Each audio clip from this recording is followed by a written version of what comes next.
Hello, John. Thank you for coming back to the show here. We're doing a live stream on YouTube and we're doing a simulcast on X Spaces.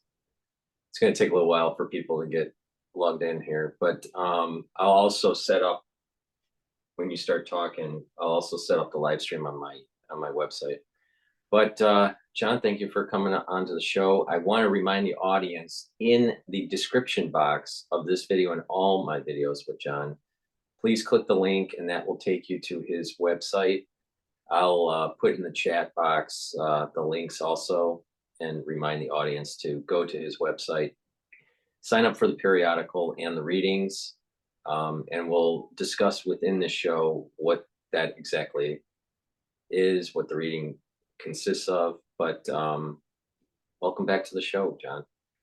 Glad to be back. So before we start with what happened with my father, some of the people that know that he passed away on Thursday. But I'd like to do some admin stuff behind the scenes before we start that. Get to that.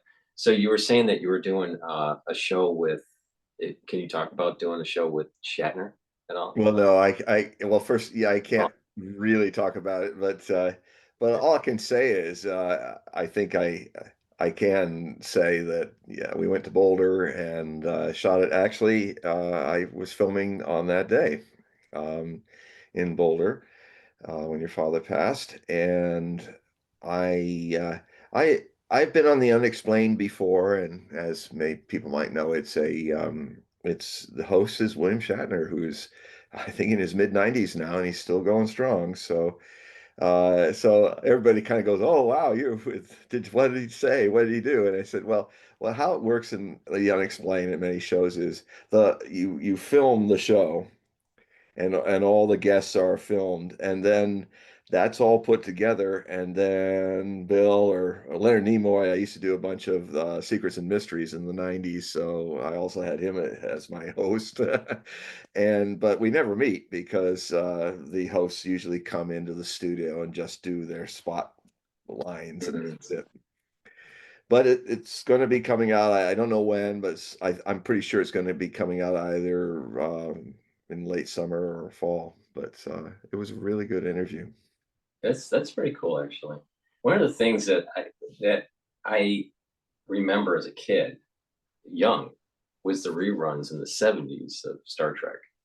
Ah, And because they originally recorded them in the '60s, and then yeah. and I think we're 80 episodes or something like that. There were, I think, 72. '72, okay. So they So just made it to not be, they made it for reruns with that because right. of the third season. Well, this kind of prompts my other experience with Star Trek actors, which were direct. I was So you get a little preview because I'm going to write about it in my next April Hogue Prophecy report. It just has a little life relief given all the events that are going on. Um, Star Trek: The Motion Picture had come out in 1979, and it was interesting to see that it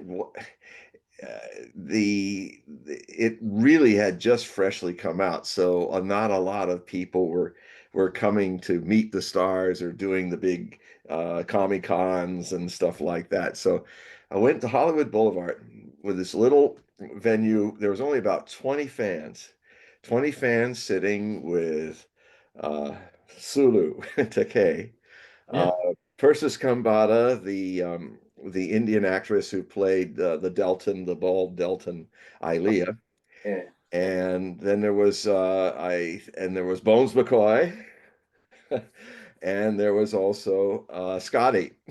Scotty was So, my so those four people, it was literally like a very intimate conversation because there were only 20 of us and then them, and it was a remarkable experience. Um, the So it just so happened that as it all broke up, and we were talking to everybody, and as it all broke up, DeForest Kelly, who plays Bones McCoy, was going the same direction down Hollywood Boulevard as I was, and it, you know, he's one of those kind of people. I'm kind of this way as with my celebrity. You know, I just talk to people like normal. You know, and he was just very open and not reserved. Oh, I'm too important to talk to this person, and he was just a wonderful Southern gentleman. And so we're walking down, and then I said, DeForest, I have an idea that I know which favorite episode is yours as well as mine from the first season of Star Trek. And so the first season of all of this. And here's how I'm going to prompt it. I said, I, because you had such wonderful lines in it, like when you suddenly appeared from an interdimensional weirdness into early 1930s Depression America, saying, murders, assassins, you, what planet is this? He almost fell over laughing. And we then talked about the great scene in the motion Star Trek the motion picture after Spock had gone to mind meld with V'ger, and um and how Kirk brought him back when the aperture opened of V'ger, and then the next shot is in the medical room, and he's talking to Bones. Says, will he recover? Kirk and Bones are talking. How is his brain? Well, he's had a real shock. And then suddenly you hear this laughter off camera. It's Spock, and he's laughing. And they come to him. He says, Spock, says Shatner, Spock, what happened? And Spock talks about, well, you know, V'ger, some of the fragments of his V'ger has in him the length and breadth of the knowledge of the universe. He's been traveling, you know, they're made of this planet full of intelligent, conscious machines. Unbelievable technology, he said. And he said, but Jim, um, V'ger's, he then said, they know everything, but he is searching for something that he can't tell it. He doesn't know what it is, and then um, um, William Shatner, Captain Kirk leans in. What is it, Spock? And then Spock grabs his forearm. This simple feeling, it completely he cannot understand. And then Kirk smiles. It's because it's not unspoken, but it's beautiful about love, about friendship. And then Spock says, and V'ger's looking for what? Said Kirk. Is this all? He's asking. Actually, is the line. Is this all that I am? Is there nothing more? And I was a year away from going to India and completely having a new life, going to my master Osho for the first time. And the if you've ever seen the transformation scene of it, when Persis Kambata and her former lover, who's the captain of, you know, I guess Kirk is the admiral on board, and they interface with each other and V'ger, and they ended up going into a completely interdimensional birth. And it was such a profound experience to see it. I just watched it again not long before, and it kind of ties into the other themes of this that we're about to talk. You know, this whole transformation. And you remember there's this huge orgasmic explosion of light, and the music's very, very impressionistic, going la da boom boom la da, and then you hear this boom, and out of the beautiful lights of the transition comes the Enterprise coming right at you slowly. And um it was movies have always been a really deep jump for me for my spiritual life. Arts have always been a real eye opener, an inner eye, the third eye opener for me. And so I was talking to DeForest Kelley about that scene, and he said, and then he told me about some extra part of the scene that was cut out, that he had these nice lines. And if you see the director's cut, that scene has been restored. He says, aren't we all in some way kind of just machines? You know, and anyway, I'm not telling it's so great today, but it's go see it. It's really wonderful. I think yeah, so death and transcendence kind of anyway, I said my goodbyes to DeForest Kelley and I went on. And so I'm going to write a story about my talk, my conversation with DeForest Kelley was, so that's just a little intro to it. Okay, so I had to reset the spaces. For some reason, it wasn't connecting. So now the spaces are working here. But we do have Mercury's in retrograde, by the way. I'll tell you, talking about retrograde. I mean, we- I haven't, I hadn't, I was so retrograde that I wasn't even aware that we were in retrograde until we entered the second week. so so yeah, I was telling you, John, that my father passed away on Thursday. So I just want to kind of give you the sequence of events because I think maybe we can learn something from it. Maybe we can get a conversation going with the audience here, and the ones that are going to be listening on Spaces. So we're live streaming on YouTube. We're live streaming on my website, the-studio-reykjavik.com, and also doing the simulcast on X Spaces. So if you do have a question, please type it into the chat box. I'm watching the chat box, and if you're on X Spaces, just ask for the mic and you can ask your question. But let's transition into what happened during the week here. So as you know, my father had ischemic dementia. He's been suffering from dementia for a while.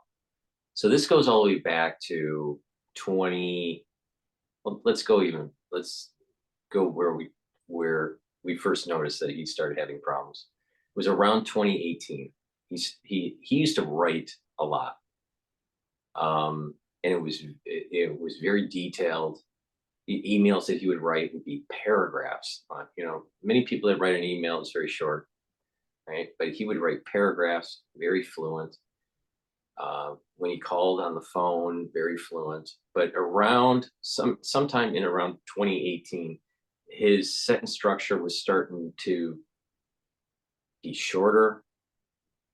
The vocab was shorter. He would stutter on the phone.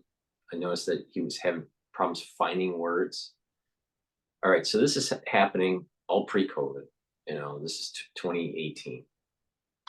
And we thought it was the beginnings of Alzheimer's. Now there's different types of dementia, right? There's dementia is just a broad category of many different types. Alzheimer's is a type of dementia. So fast forward to 2021. Between 2018 to 2021, it's getting worse, but you can still talk to him. He still understands, he still recognizes, he's still driving. He used to be at a because he was already retired. He used to work for free at a history museum. He was really into the Civil War and Lincoln, and he was the museum expert on Lincoln. So and he was even thinking about writing a book about Reconstructionism. He felt that area post Civil War was lacking in the scholarly research. True. All right, so he was getting worse. 2020 and 2021, the sentence structure was starting to really weaken precipitously, and he was stuttering quite a bit on the phone. Now, I'm doing my research on the TAP protein. All right, this is HIV TAP protein research. And I was out of the country when he crashed. And to give you a little bit more backstory on this, he was the caregiver of my mother. So my mother was very ill for many years. She had diabetes. She had 4 or 5 different heart attacks, and we really thought my father was going to be a centurion. I mean, most of the people in his family lived to the 90s, or older. So he was a very healthy individual, except that this beginning problem that starts in 2018. So we thought that my mother would go before my father, all right, and that he was the caregiver. But he crashes in 2021. All right, this is around June or July. I think it was July of 2021. And when you have dementia, and in his case, it was ischemic dementia, you stop wanting to eat, or your fluid levels go down. And what happens is that you have such a high level of sodium that can affect the heart.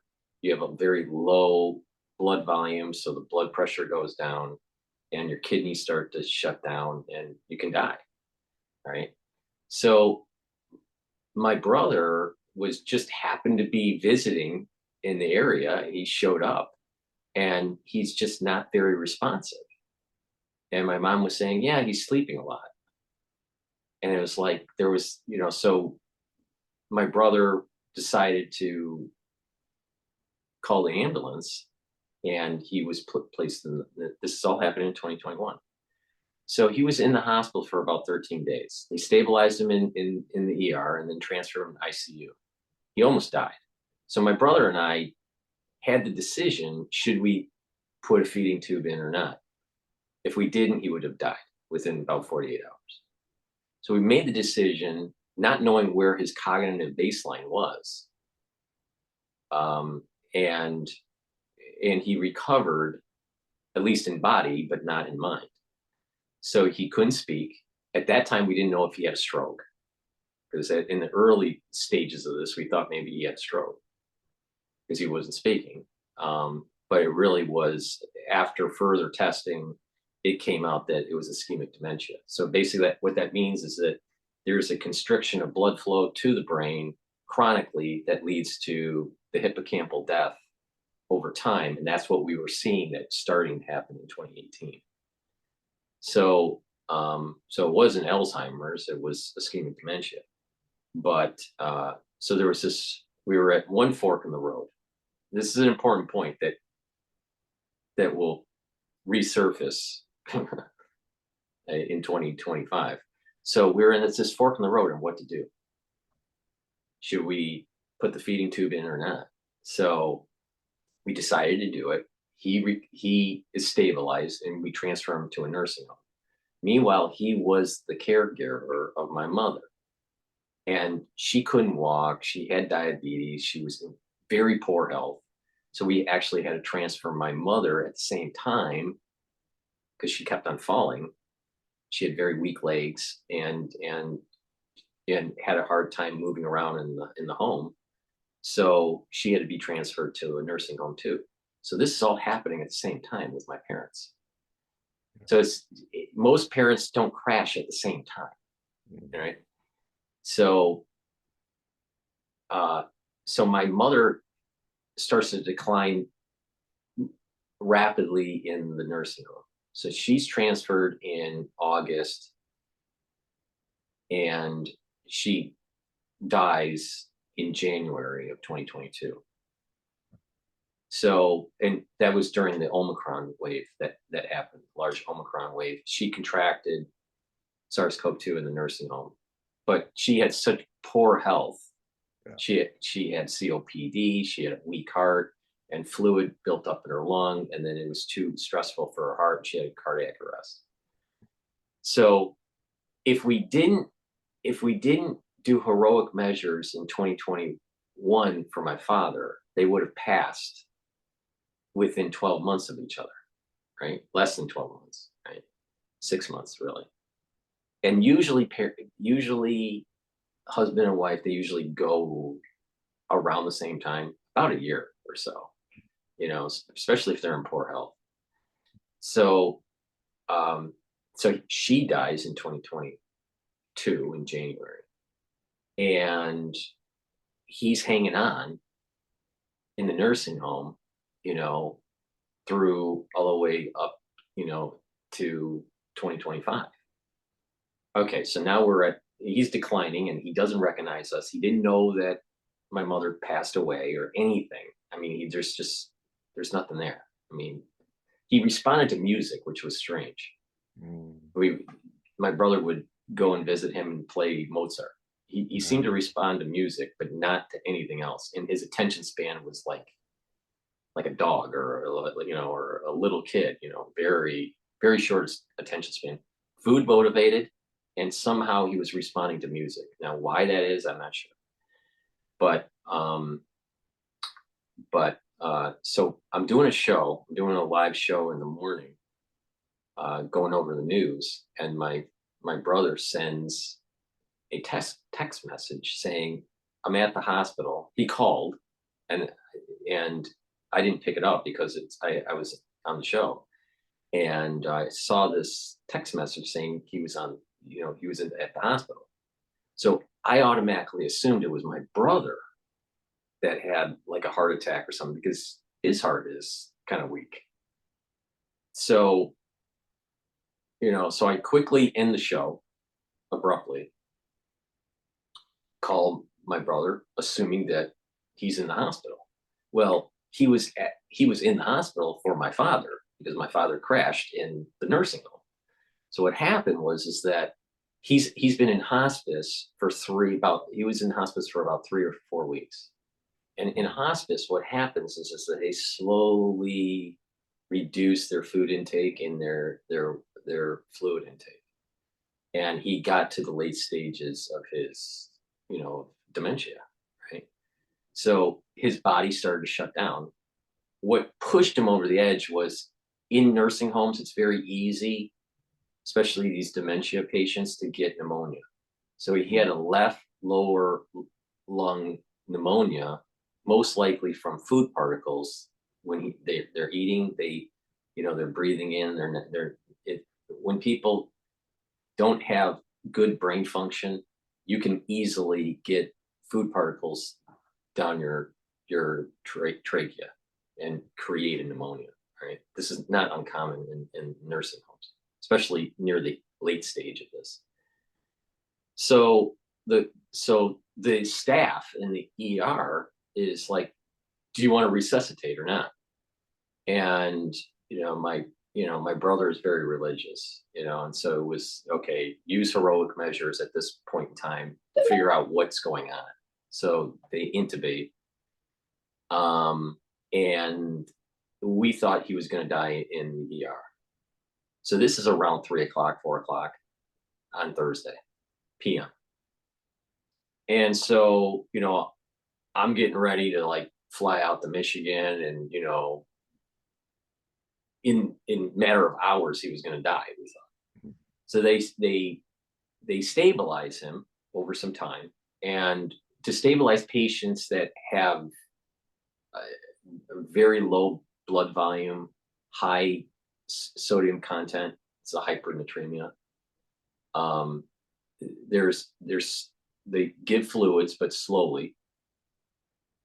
And because he had such low blood pressure and very low pulse ox, I mean, he had a pulse ox of 60. He had a blood pressure of 50 over 30. I mean, he was about ready to die. So what they do is they pump him up with a bunch of vasopressors to get that blood pressure up and try to stabilize him. So they were able to stabilize him. And he's 81. This year he would have been 82. So they stabilized him in the ER, and they said to my brother, "Okay, all right, we're going to transfer him to the ICU, and we'll give you an update." So my brother went back home, and then while they were doing the transferring, this was during the change of shifts, and notoriously, when there's a shift change and a patient change to one department to another, they screw stuff up. So for whatever reason, his blood pressure crashed again because of the vasopressors weren't the right concentration or whatever. So they thought he was on the verge, imminent death. So my brother rushes back, right? And he calls me, and we're like figuring out what should we do. So the first doc, the ER doc, thought that it was the late stage dementia that was the catalyst of him in the situation that he's in, because he was in hospice. And so we created this whole decision matrix, my brother and I, of what we should do. Okay, if it's the late stage dementia, let's have a natural death for my father and not do heroics. But if it's some sort of infection and it's not the late stage dementia, clear the infection with broad spectrum antibiotics and see if he recovers. That was the decision matrix that we had. And that was based on the ER doc on what his assessment was. So when it was transferred to the ICU doc, who had a little bit more experience, he said that it's what pushed him over was really the pneumonia, not the late stage dementia and the hospice care. So because my brother is religious, now this is starting to turn into a Seinfeld episode. So now he's like, now he's thinking maybe we should do heroics because it's an infection and it's not really the late stage of the dementia based on the ICU doc. But the ICU doc said, yeah, we could stabilize him, but he'll be back here in days or a week with the same problem. It's just going to be, this thing, he's not going to recover. They can clear the infection, but he's going to be back in. So I didn't realize how much he declined in hospice care. It's shocking. It was, just in 3 weeks, it was radically different. Okay, so I'm having this long discussion with my brother, and the doctor says, okay, let's continue on with the broad spectrum and the vasopressors and see where we're at. Okay, so now it's getting close to about 8 or 9 o'clock. All right. And we're trying to make a decision what we need to do.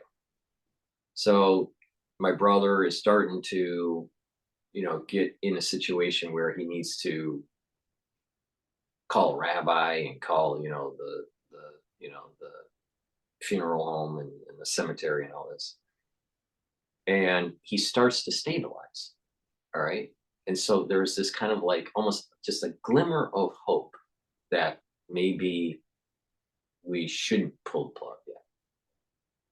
So now it turns to about 12 o'clock. So it's now it's midnight, right? And he is stabilized, but it's very hard to keep his blood pressure. They have to keep on pumping him up with these vasopressors. Okay. So my sister, who's in Texas, she gets on a conference call. I'm in New York. I'm on a conference call with my brother and with the ICU doc.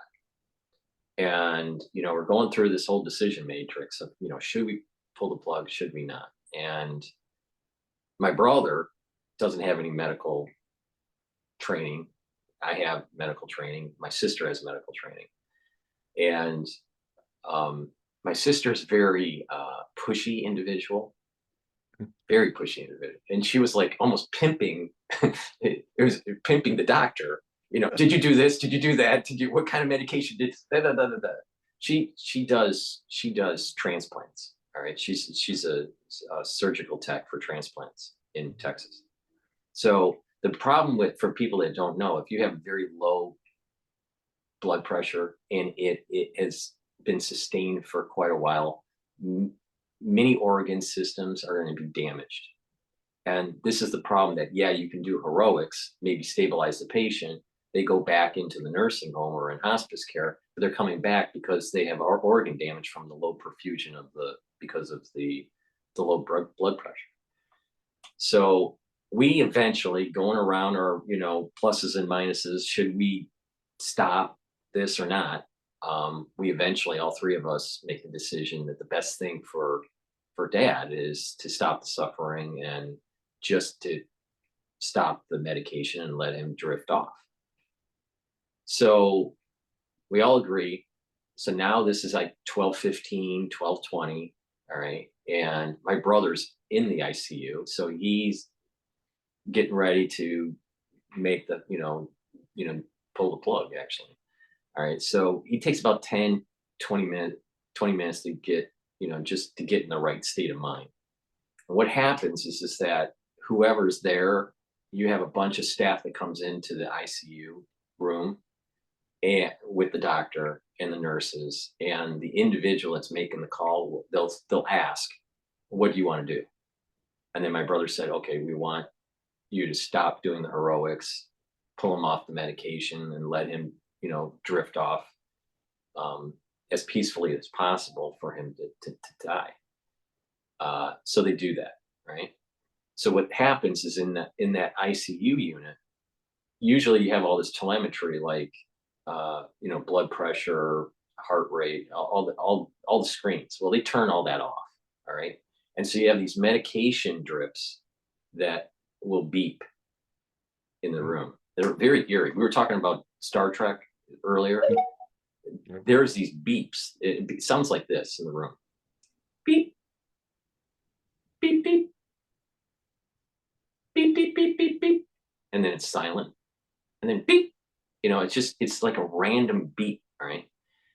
But my brother, in the background, you can also hear some of the other rooms doing the same thing. So it's like a corridor of death, in the ICU unit.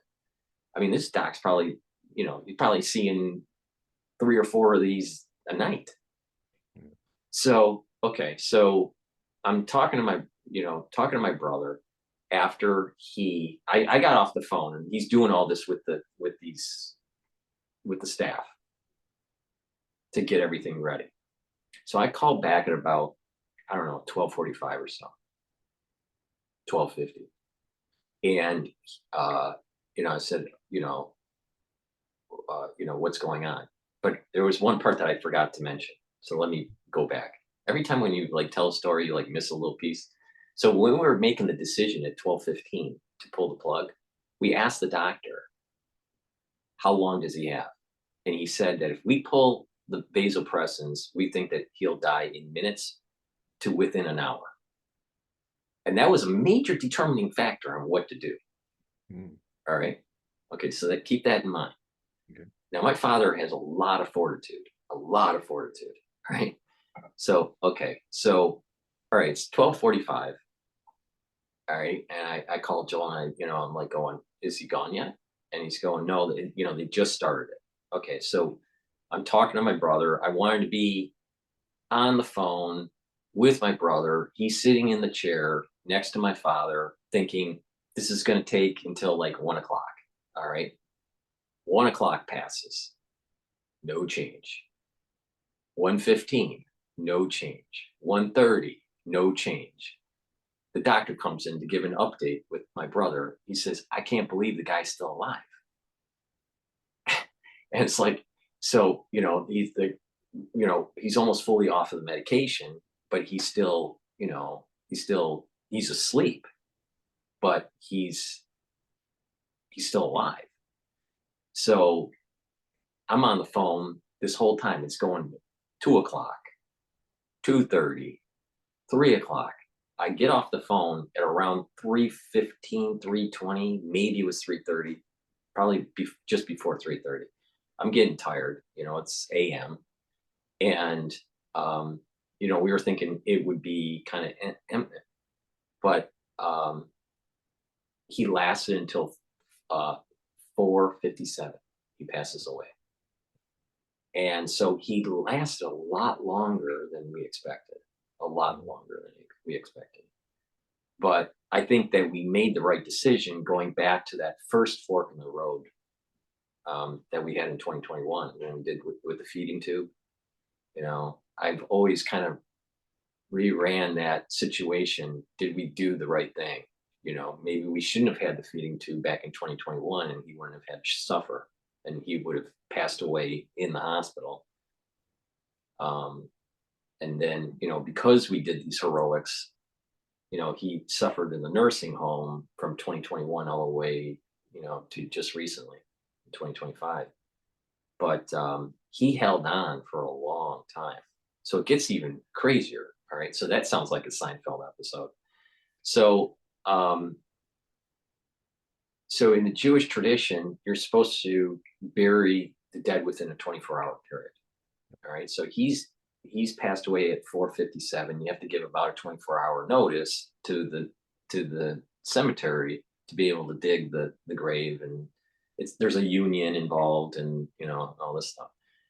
All right. So my brother schedules it 11 a.m. Friday. So I fly out. All right.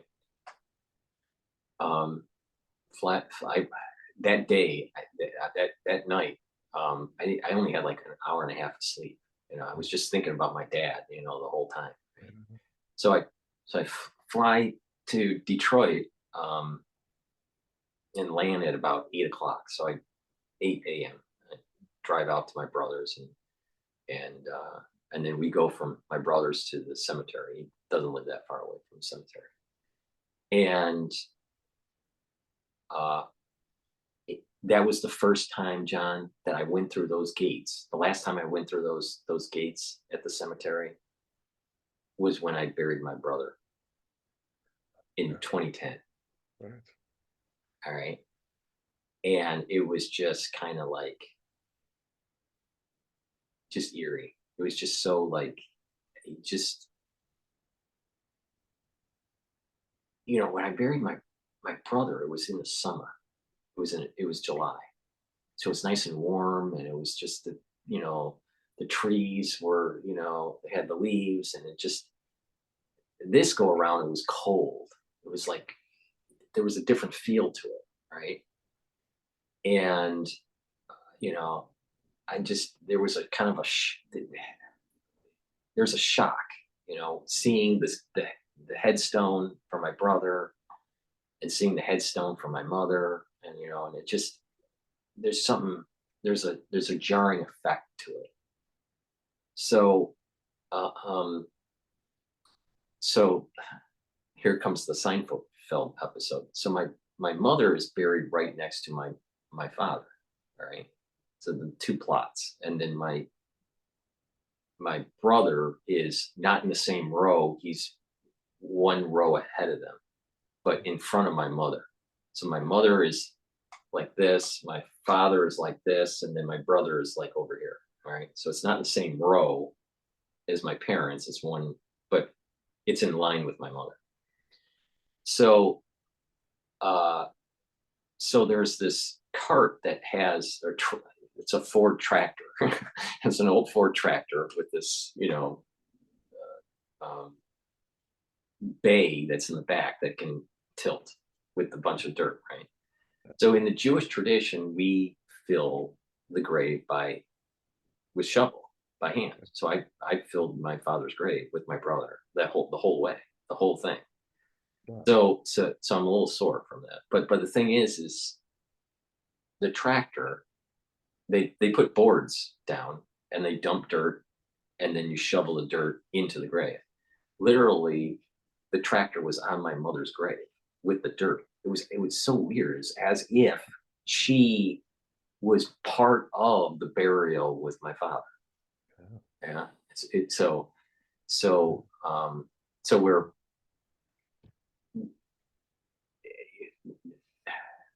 fast. Let me go back one step. So before we lower the casket into the ground, you know, we say our eulogies. You know, we have our speeches. My sister started, or first the rabbi says something, then my sister, and then my brother, and then because I'm the oldest, it's been our tradition that when we bury our family members, that I say the last words, and then the casket is lowered. So so we're lowering the casket, and then we start to, shovel. It's very cold, very cold. And the rabbi was getting a little, because some some Jewish families, they won't fill. See, in at least in Michigan, I don't know if you're familiar with this, but at least in Michigan, there's a concrete wall that's put down into, like a box that's put into the grave. So they dig the grave and they put a concrete box. But for Jewish families, or Jewish dead, they have a hole that's on the bottom of this concrete box that they put in. And the idea is that the dead are put in a wooden box, it decays and it goes into the ground. There's nothing impeding them to getting into the earth. If you're in a concrete box, you're impeding that getting dust to dust concept, right? So, but the thing is, Jewish individuals don't get embalmed. There's no formaldehyde. So that's part of the reason why you can do it this way. All right. But then they also put a concrete top to it. Now, some Jewish families, I would say more than half, what they'll do is that they'll put the concrete, they'll put the box in, they'll put the lid on, and then put the dirt on that. And there's no dirt inside the concrete box, even though there is a hole at the bottom. What we do is that we put the dirt in the concrete, the casket's laid in, and then that perimeter and on the top of the casket, you put the dirt in the concrete box and around the perimeter. It's at you fill it all the way to the top. Then you bring down the concrete top and then fill again. So it takes a lot of time to do this, and it's cold. And the rabbi that, because my father wasn't Orthodox, he was more of a conservative persuasion in terms of his religious observance. So we decided just to get a conservative rabbi, even though my brother's Orthodox, and we decided to kind of blend the two. It was like a conservative burial, but with an Orthodox bent to it. All right. So you could tell that the rabbi was getting upset, that we were taking so long because it was so cold out. And give him a shovel. It got to that point. there were literally 4 people doing it. Most of the shoveling was myself and my brother. But you're shoveling that whole time. Your heart rate's up, and you get out of breath. And so my brother's rabbi and the officiating rabbi was there. All right, and they helped a little bit, like 3 shovels, or maybe 4 shovels, and then they stop. And then, for more shovels. yeah. So there were only 2 shovels. And so the rabbi wanted to just dump the dirt onto the grave, which is like a major no-no, So we were like, nope, that's not going to happen. So we just did it, and it took time. And then, we did it the right way. And then we said the prayers at the grave, and, and that was it. But, so as we were doing the shoveling, at times they had to tip the back, so we would bring the dirt down onto the boards that were on my mother. Right?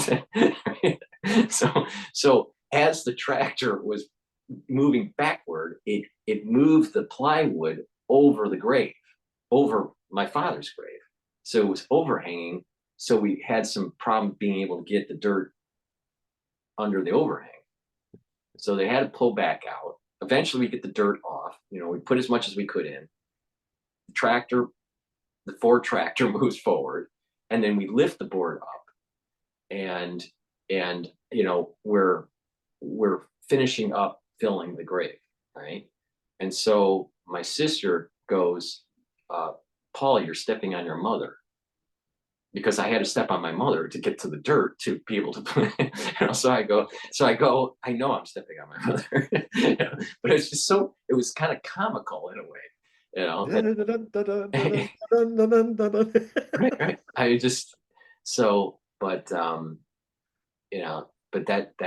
was the journey. That was that was the journey of this. And, I'd still feel like I mentioned earlier today to people, and I even said this during the funeral. I feel this is the first time where the parents are gone. When you're the firstborn, there's never been a time that I didn't know my parents, weren't around. There were at least one parent around. So this is the first time where both parents, even though my father mentally was gone in 2021, you know this is the first time that both parents are physically not in existence on how we define existence, you know but so it's a weird feeling where I kind of lost my foundation in a way, or I also used the term, I felt lost Mm, with the passing of the parents. And what do we do? What I mean, I know intellectually this will pass, and this is, the grieving process will make it easier and all that. But it's just it's a weird place to be in. yeah, yes. So, and that was the journey. But he held on. He just held on, and talking to my brother on the phone, when he was sitting in the ICU waiting for my father to pass, which should have been in minutes or an hour at least, and it took a lot longer. Um, and just hearing those beeps in the background, these random beeps from those machines, it was very eerie. Late at night, I think that it would probably be a different feeling if it was during the day, but this was late at night, and that's where it kind of like death hovers in ICU is at night. So that's that's what happened. Wow. So it was a journey. It was a big journey, from a long Yeah. journey for my father. And we made a decision in 2021 for the feeding tube. I really wish we didn't do that. I but think but it gets here's the other part of the story. Because of how religious my brother is, he would keep on doing the heroics in that case. So it was like this, it was meant to give suffering to my father in a strange way. but Wow. but I do regret that in 2021, that path that we took. I think that was the time where he should have gone, and he would have gone with my mother you Yeah. know in around the same time period. Well, it happened. I was a caregiver to my mother for many years. She had Parkinson's and a bit of Parkinson's dementia as well. Although in her case, maybe because she was a meditator, uh, she was conscious throughout most of it, even when the brain was doing funny things. Like she would say, she'd come out of the room in 2014 and says, I've just I've just taken my pills 5 times. And because, in Parkinson's, sometimes the sequence of memories go, and it really feels like she's taken them 5 times. And of course, the pills were not 5 times, but the one time she took it, her brain relived it. And of course, yeah, the doctor, the Parkinson's person we had was, I won't mention his name, of course, but he really felt like he was just ready for his retirement and didn't care. And he never told me about the the hallucinations that happened. Um, and then his way of talking about was just say, well, it's just the way it is. Uh, and I almost wanted to say that you're a mediocrity. Yes. I just gave him a look, but I just left it at that. go shuffle off and retire. But um, I was very, very close to my mother. We were like a soulmate. It was like we were one person in two bodies. It was very, very close. And so I can appreciate your feeling about how you've always had your mother and father there. Although I was the second child, I could simply say the same, is that my memory in my life was that she was always there, and we were so close. So close that we even shared the same spiritual path. You know, I went off to India, and then she went off and also became a disciple on her own, and so we shared that spiritual side of it as well. And but I remember, I mean, there were many amazing things that happened when she died. Now I can talk about that at another time, but to the point of what you're feeling about feeling like in the lurch, like the absence of your father, is it now both your parents are gone. Now my father died in 1997. Um, uh, I was able to say goodbye. It kind of came an unusual way. He was down in California, and I ended up my brother's van. He was in the front seat, my father's. I wrapped myself in his lap. I got up into his lap and wrapped myself around him with my mouth next to his ear, and I said, "I love you, Dad." And he said, "I love you, son." And then I just, as the things I do, this medium thing, I just said, "Goodbye." I wasn't even thinking. I just watched myself say goodbye. And his body kind of gripped just slightly and then relaxed. And he said, "Goodbye, son." And then a few months later, he was gone. So, but with the mother, it was much bigger. And when she had passed, it was amazing. One of the most miraculous, many things happened quite miraculous about it that I never anticipated. But I did feel for a few months after it was all done, after I'd pushed the button on her cremation, all of that, something remarkable happened while that was happening. But that's for another day. Um, but for a long time, I felt like a stranger in a strange land. That I felt like the world I felt the void of their absence, and it just put me into a space of just observing aloneness for the first time in its kind of empty space. But I will say this, that because death is one of the most important things that life hands us. Um, it's at least this is how I learned with my teacher, my master Osho, about this. And I was also there for his death in 1990 in January. Um, we, I was there to see his burning in the same burning ghat where 10 years earlier I was going there every day to watch people burn, doing the Tantra meditation. I wasn't told to do it. I think it's from past lives or something. I just started sitting with the dead, watching the stages of them burning, and then meditating upon the skull and looking at the eye socket for 3 hours. And then the third day at evening, um, just looking at the empty pit as if they never existed. It's that mystery of death. It's like when people go, it's like, did we ever exist?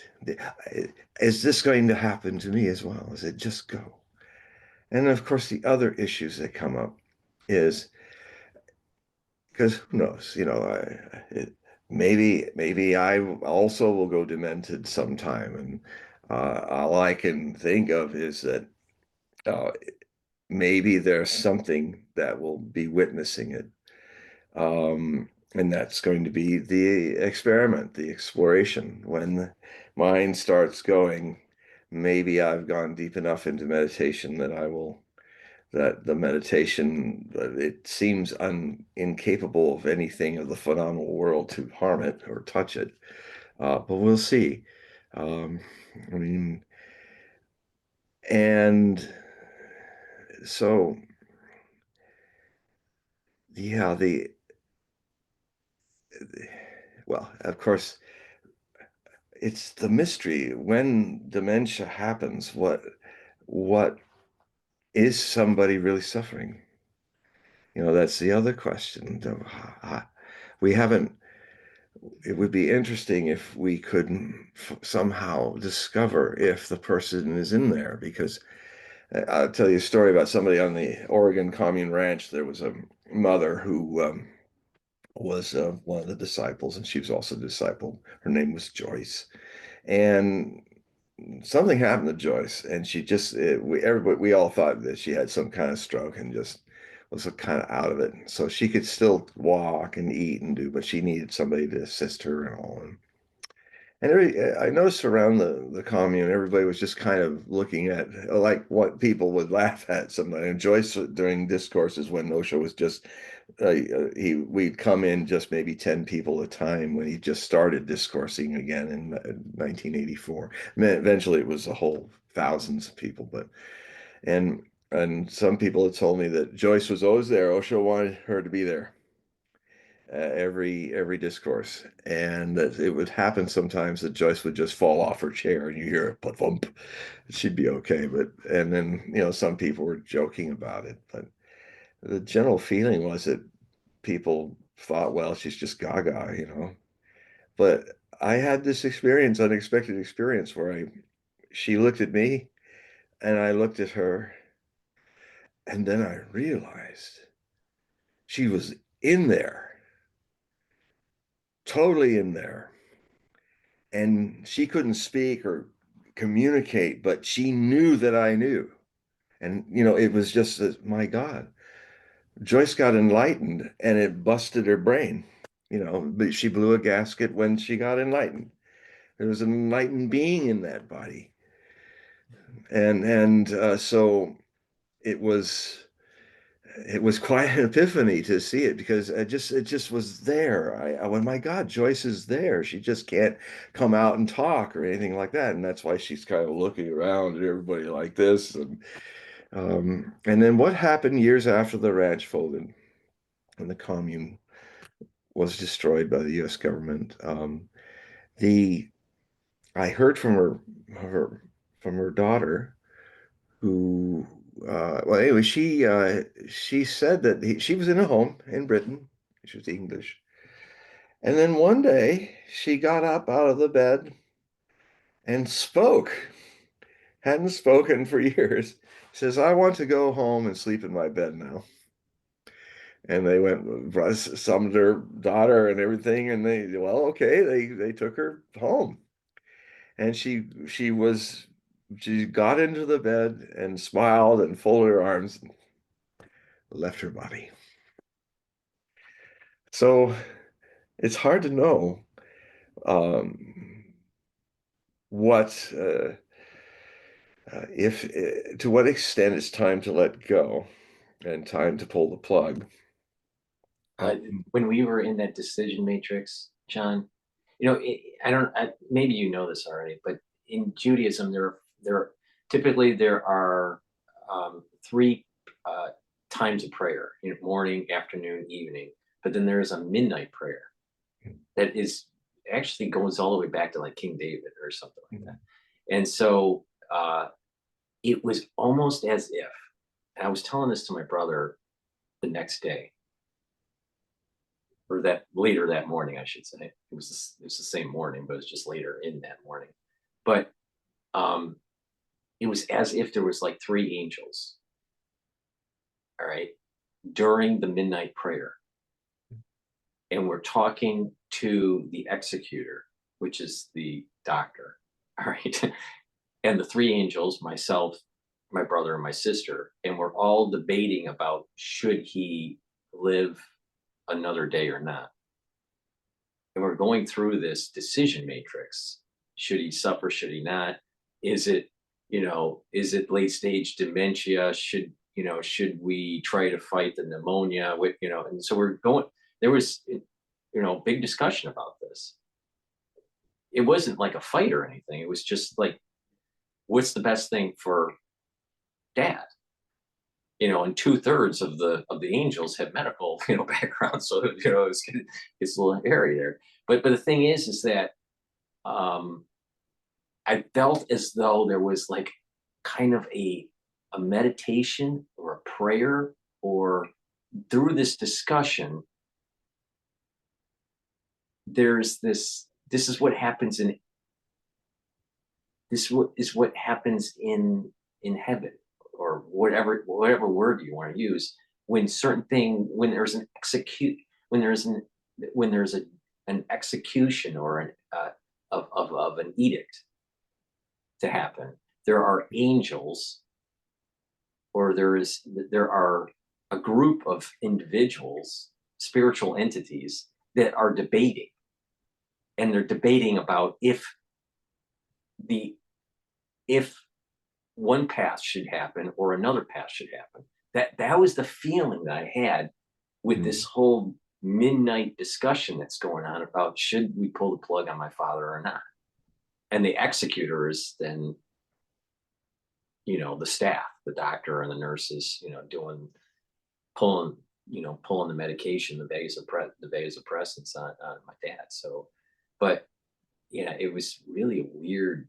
It felt almost spiritual what was going on. It's so late at night. Now, when you are stressed, emotionally stressed in that late at night, there is kind of like almost like this. You don't feel like yourself. Mm. It's almost like, in a way, what happened was kind of spiritual.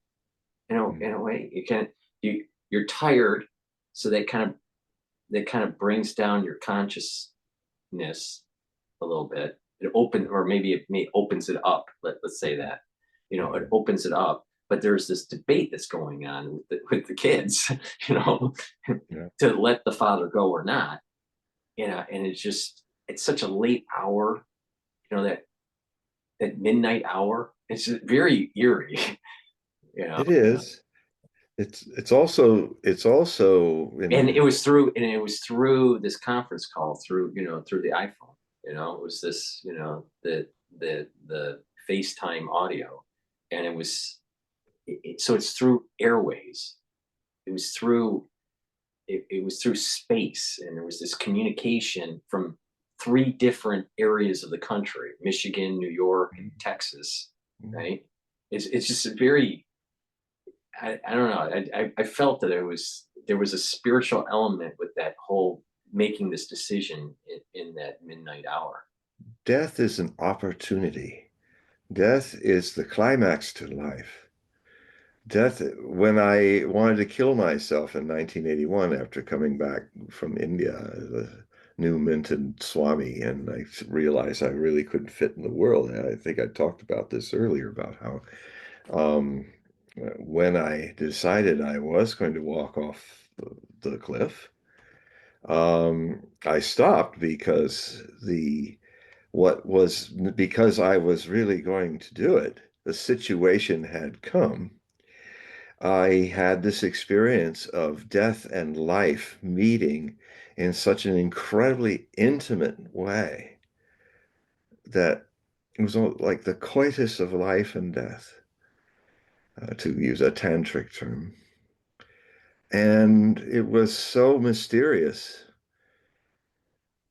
so reckoning and let going at the same time, that I sat uh, next to this against this little young gum tree, silver dollar gum tree, and just wanted to ponder it, because I knew that if I did not go over the cliff, this thing would disappear, this presence of life meeting death, because I was about to die, and from my own choice.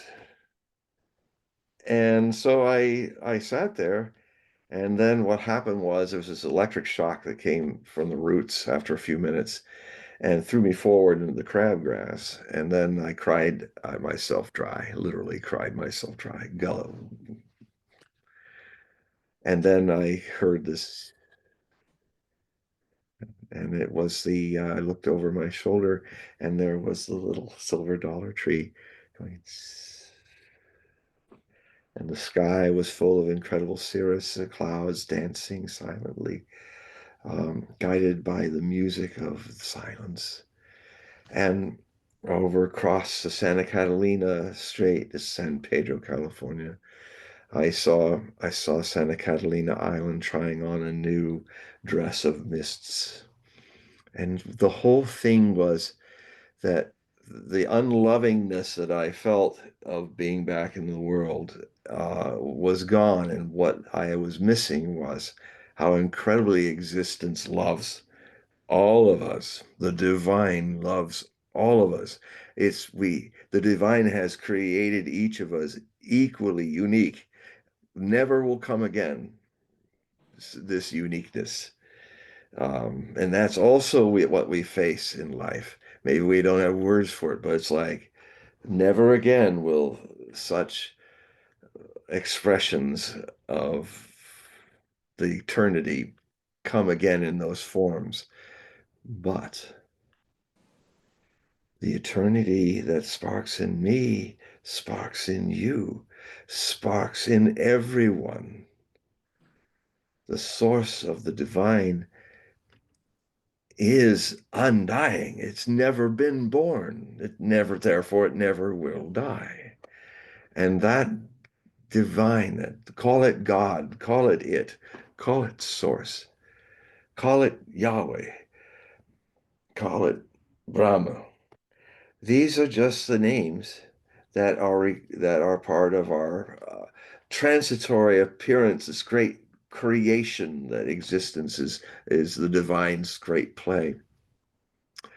And so, it's all of these. So there's always an opening. There's always an opportunity for those who were birthed by our parents to experience that, or losing anyone we know, is to experience that uh, in little drabs or in a big shock, like it happened to me, this meeting of life and death.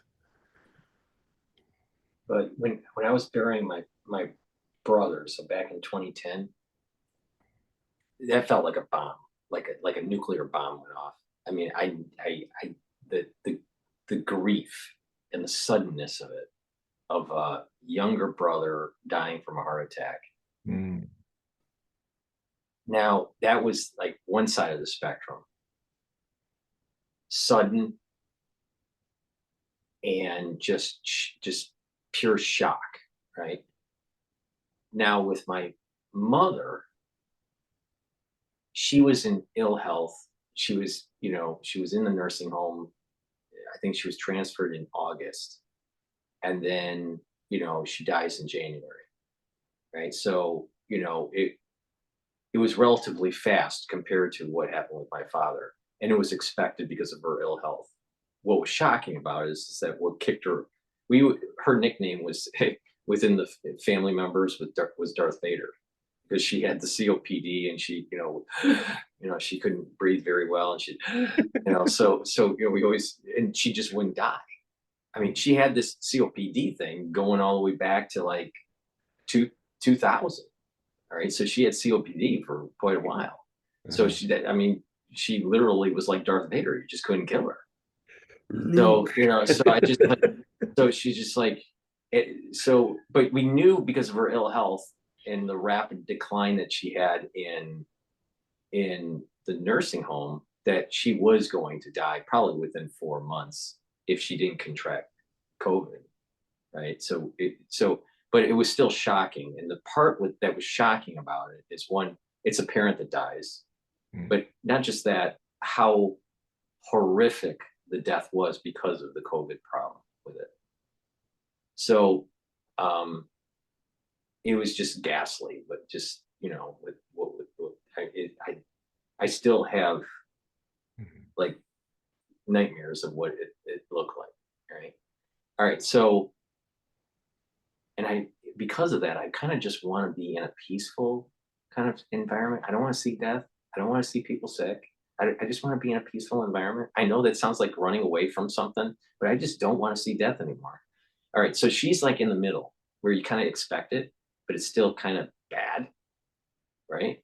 And then I'm like, on the other side of the spectrum is my father, where he is in a nursing home from 2021 to 2025, and his brain's gone, or what we think is gone, Mhm. right? And he's just not responding to stimuli other than food and music.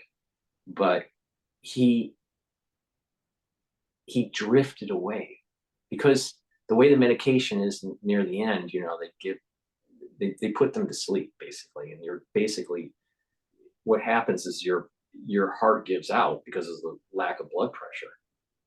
So you go into cardiac arrest, but you don't do chest compressions, and but they're asleep.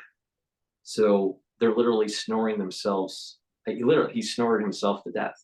That's what happened with my father. So he literally snored himself to death.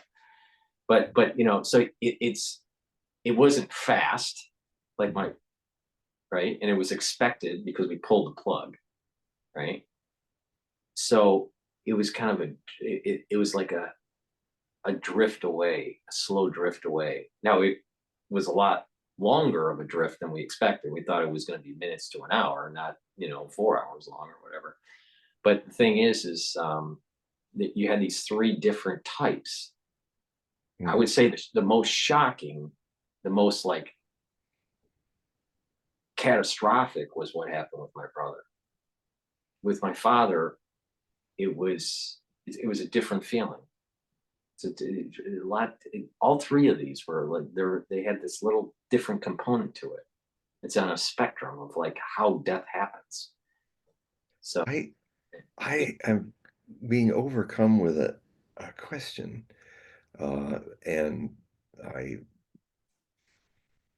would you like me to draw some cards about this situation? yeah, I guess. Yeah. Oh, yeah, let's try it. This Okay. is total for the This ones is that are unusual, listening. but I've Right, never for had the this ones come that are up listening, right, right. So but for the ones that are listening on YouTube and on X Spaces, we're going to be doing something that was totally unplanned here. So let's see what happens with these cards here. yeah, it's just kind of As long as you don't say and the I got to other say full spectrum again. disclosure, everyone, I've never done this before, but this is just building up to so I'm going to pull my Osho Zen Tarot deck, which I use in my readings. Bring it in here. And I just and I don't even know what for or what is coming, but the cards will tell. As long as it's not my mother coming back from the dead. No, no, this is no, no, it's not going to be a medium issue. It will be Because she might have been upset that the tractor was on her grave to bury my father. just tell her Seinfeld. You know, It was so comical. It was so that's very Seinfeld, I must say. Dun, dun, dun, dun, dun, dun, dun, dun, dun, dun, dun. You know, and it's great because now Bobby Kennedy's married to one of the Seinfeld characters. Yeah, for a long time. yeah. So All I'm right. So I'm going to do a Celtic cross. So I'll describe it a bit because the the Celtic cross is a card here, a card over it, one up here, one down here, and this way and that way. And the first card at the center of the cross is the issue. The second, and this issue is what do we what do we need to understand about death and about the whole vibe of this here. And so that card is there. This card is what I call the key and the lock, both two sides of the same thing, the opening and the closing. The top card is how do we take this into the world that we live in? The 1/10 of awareness with 9/10 of it suppressed. And then the card below is the oceanic that we just swim on the surface of, the real depths of us, depths that go beyond even our individual illusions of being separate. This is the past and this is the future. So it's really about, okay, the issue is what do we, I will just start. I will, I will shut my face and start.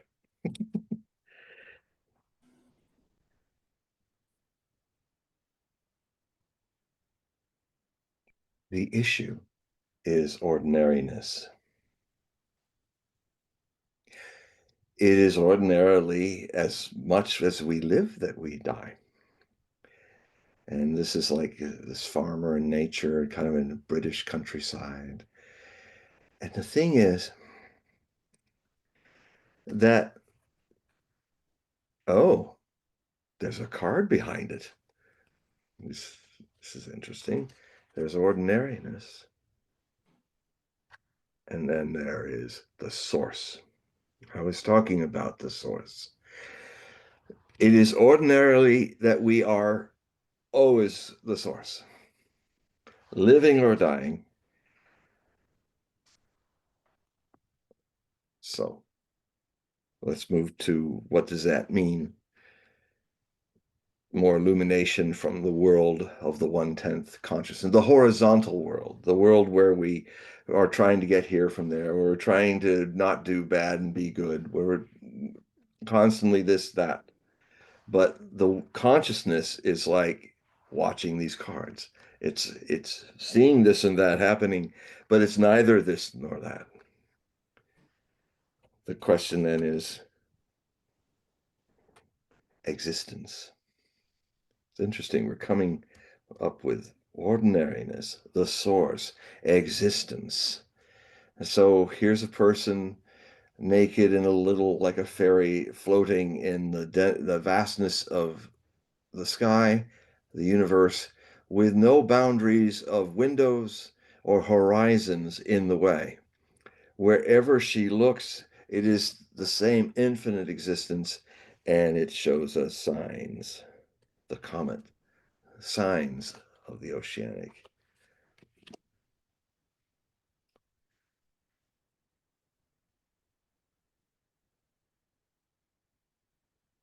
Yes, the issues of, wow, I've never had these two come together, but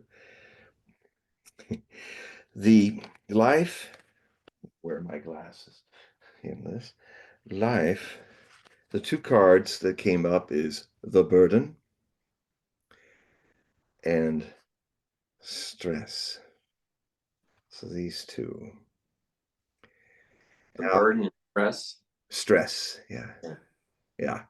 Now, in this one, there's a person, supercilious person here, overdressed and all, and we are the person carrying the log. This is what this is right here. It's a log, and this poor person is carrying them. And it's sort of the things that happen where there's big, important people in our worlds, but we carry the burden of them. So that's one way this is coming. Kind of the dramas of life in this regard, having to serve others that are exploiting us. And this is about trying to get it all together as a one-man band.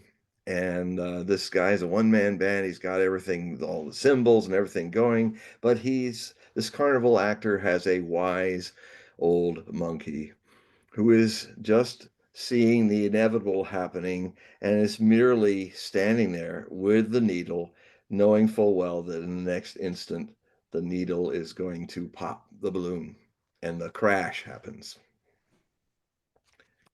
So, so that is what so that is what these two say, and what unites them, because this is about the crash.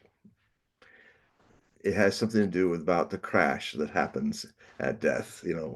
I mean, the crash that happened for me when my mother was, and see, it can happen to many people. I've had hospice nurses tell me this. She, when I finally was able to let her go, because she used to say, I said, I don't understand why I'm still here. I'm really ready to go. I've been ready to go for years. And I said, well, I know why you're here. I've had to reconcile that I can't let you go. And I've even tried to let you go. And when I tried, I almost gagged and fainted. And I said, this is really not me. So I had to accept this is so important with the process of dying, with our loved ones dying ourselves, how we think, well, should I not have done this or that? Should I have pulled the plug early or all that? Just love yourself and forgive yourself. It's not a, and that's for all of you out there that are listening that have had those kind of feelings. It's you do the best you can, and whatever happens in the death of our parents or loved ones is always an opportunity to accept and hug ourselves for our limitations and just say, hey, you're human. Just it happened the way it happened. You might have regrets, but it's over now. Move on to the Well, do next. you think that the stress and the burden goes beyond the death, or do you think that or do you No, think the it's stress and the burden is about life. It's the culmination of ending life in some ways. This is at least how this is expressing because the stress card and the burden card is, life is full of stress and burden. People exploiting us, we're trying to lift that log and go as far as we can. And then there's the other side of it where we're very active about life, defiant against it. We're going to be the one man band and everything's fine. And then the monkey's almost like the the death. He's in the guise of a monkey, and all he's doing is holding the needle, and then pop. All the stuff that we're doing goes boom, boom, boom, boom, and it's all done. And so what happened for her was when I just had to accept that I had to accept myself as I was. Such is the case. I can't let go of my mother. I'm too attached to her. And then the other thing I started feeling when I accepted that is, well, maybe it's not time for her to go, and that whatever mysterious thing is helping me through her remaining will take care of itself now. And it did. A few months later, that feeling of attachment was there, and then the next moment, without any warning, it was not there. It was like, there it is. It was gone. So I immediately walked into her bedroom and I said to her, I got a message to tell you that all this me holding you here, holding you back from going, just last moment it ended, and you're free to go. I'm no longer holding on to you. And she kind of worked out that idea a little bit with the dementia, saying, well, okay, I'll just go to well, okay, we could just have me go to the home and everything will be fine, and I can leave you alone. No, no, no, I said, not that, it's not that let it go. I'm here to be your caregiver now. What you may live years or seconds is up to existence now. But all I'm saying is that I'm no longer the cause of you tarrying here on this planet in this mortal coil. It's gone. But I'm here as your caregiver all the way to the end. I'll be there here in this bedroom helping you go as we talked about it, helping you die and be released, which did happen. So anyway, she's kind of pondering on it, going, wow. Well, and then the deeper part of her that wasn't hit by the dementia of the Parkinson's dementia that she had. She suddenly went, well, what do you think will happen? And that was like the true depth of her talking to me. And I said, well, the deep, that question comes from the deep part of you. And my answer is this, that my feeling is that you will go very quickly. And what then happened a day and a half later is the crash, which was really like all the stuff that had happened, um, all the ups and downs. It was like it all happened in a 36-hour period where it was, I won't go into details, but it was like everything that had happened that was heart and the body going apart and all that all happened. I finally managed with some help to get her to her bed clean and put her back into the bed. And then I leaned close and said, Vipassana, that was her Sanskrit name. Breath meditation was her Sanskrit name that Osho gave her. Mine is Arjuna, meditation, innocence. I said, Vipassana, I think this is it. And I think you're going now. And she went, mm-hmm. I said, do you want us to continue to feed you water and food? And she said, no, no. Mm-mm. And 6 days later, she worked at her letting go, and she died laughing and luminous. It was quite remarkable. Well, that's a strange thing when you bring that up, because there is a common theme about death where the body sort of knows, assuming it's not sudden, right? But it's, Right, there's some sort of right. lengthy illness. The body wants to stop eating and taking in food. It's part of the process. Mm-hmm. And for the ones that are trying to almost fight the process, the surviving family members or even medical staff, they intervene and they, put food in the body or put fluids in the body, and they're actually fighting the process. Yeah. And so there's this, see, with the medical industry now, we're gotten to the point where you can keep the body alive.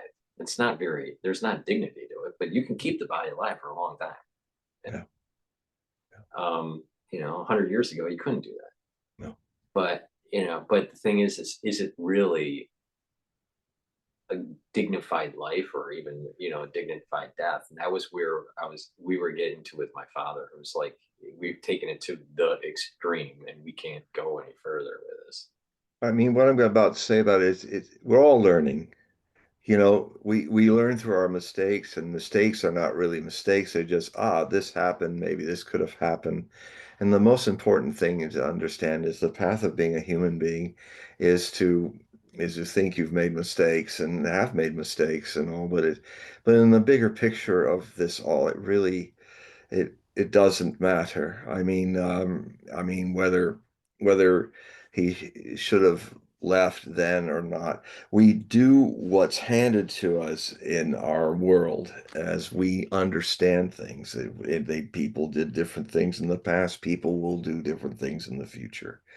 But um, the the the problem is that the Hippocratic Oath, do no harm. I can't remember the Latin of it, but the oath. We forget that Hippocrates lived in a time where death was common, and back in ancient Greece, where I mean, I remember Ray Bradbury said this to me once when he was lecturing, and he was telling us. Um, that he was talking about how certain drugs had come in the 1920s and in the 1930s, but everybody's family had, almost, if you had a lot of kids, there was going to be a kid who dies or something like that, or people died suddenly. So death was always around. He wrote a short story about it and I think it's based on something he did in Illinois when he was a little boy, where he tried to bring back to life one of his siblings. And of course he got spanked. I mean that's the mistake that the father made. You're getting crazy, and spanked him. But it's a short story that I think is quite autobiographical about his sister. I think it was his sister who died who was young. But we don't have these kind of experiences in the United States. I know my first encounter with death was not losing a little brother or an older sister or something from rheumatism or God knows what. It was the loss of a cherished pet. But it was very profound with the cherished pet, this cat I had, and when the cat, no, it was the dog I had. Sorry, that's another one. Um, and I remember I was so inconsolable. I was just sobbing and sobbing. And at one point, family was going off doing something else. And I laid in my bed and I felt that I was going to die of a broken heart. I'd got to that point where I think I might be going. And then this golden light came out of the wall and hovered over my chest. So I think I was breaking my heart. And then it went into my chest. And the crying immediately ceased and never came back again. And then the golden light went off through the window. Some guardian angel, something.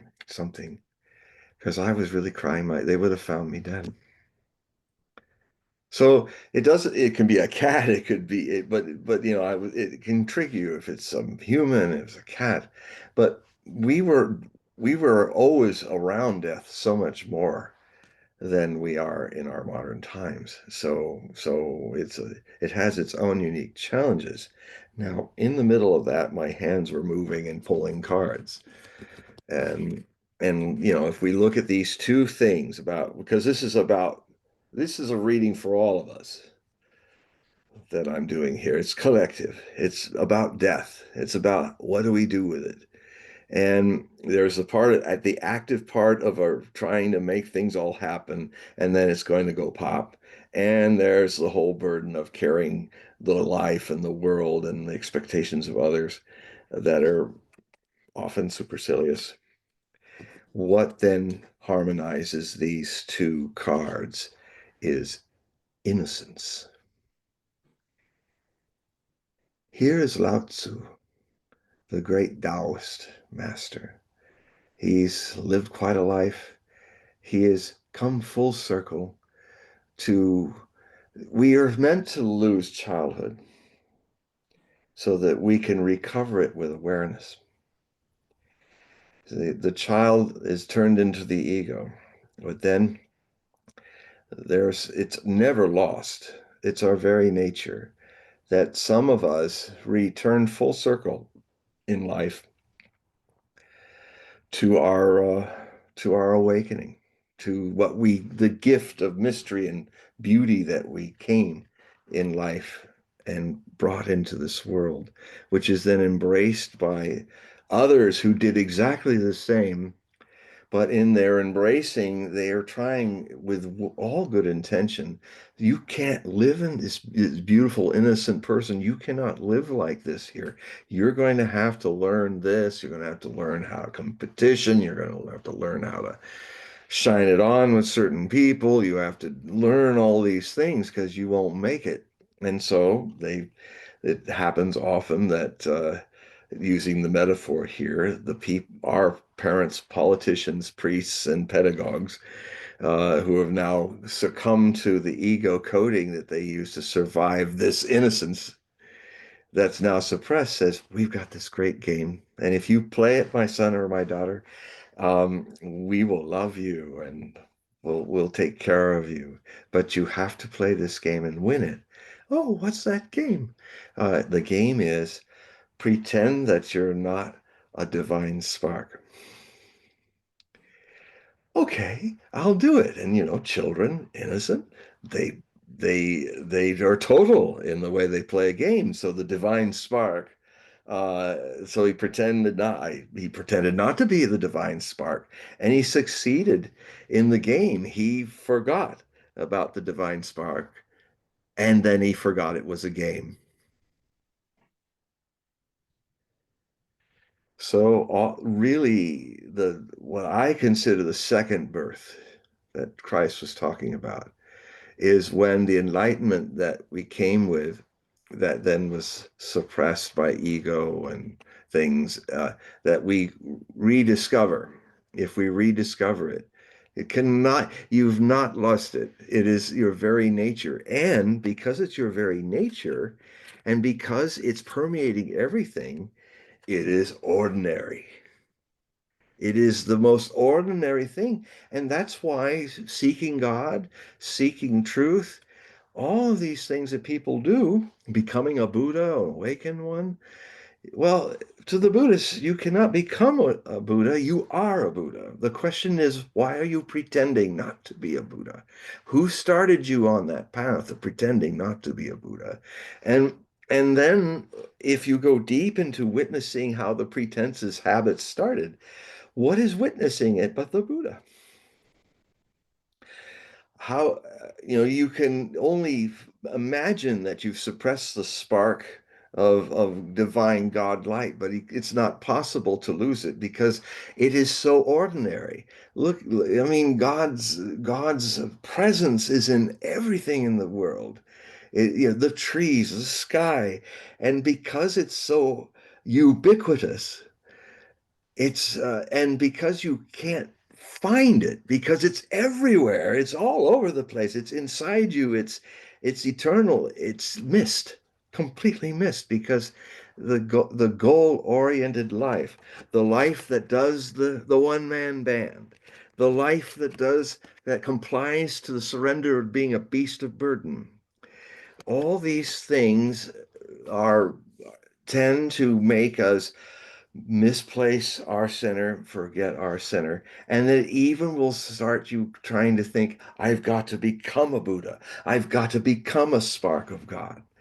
And so you'll spend life after life trying to become something. But you can't become these things. You are these things, living or dead. You are these things forever. So the question is, the work is about unraveling, it's about relaxing, it's about easily coming here to the present. And it doesn't matter what path you're on. I mean, what I'm talking about is meditation, about being a witness to things. And it's meditation is not a faith, it's not a religion, it's a hypothesis of subjective science. And whatever your path is, whether you're a theist path, atheist path, Jewish, Christian, Buddhist, Catholic, whatever your path is, meditation will make you more full and aware in that path. There have been great meditators in all the religions. Bar Shem Tov is one of the great Hasidic enlightened masters. There's Plotinus in the Christian faith. There's so many people in all the religious faiths. There are mystics who have come home to this. So, in whatever faith you're in, whatever your background, you can utilize it to come to exactly the same ubiquitous reality that is divine. And so, and the path that is innocence, in sense that you rediscover.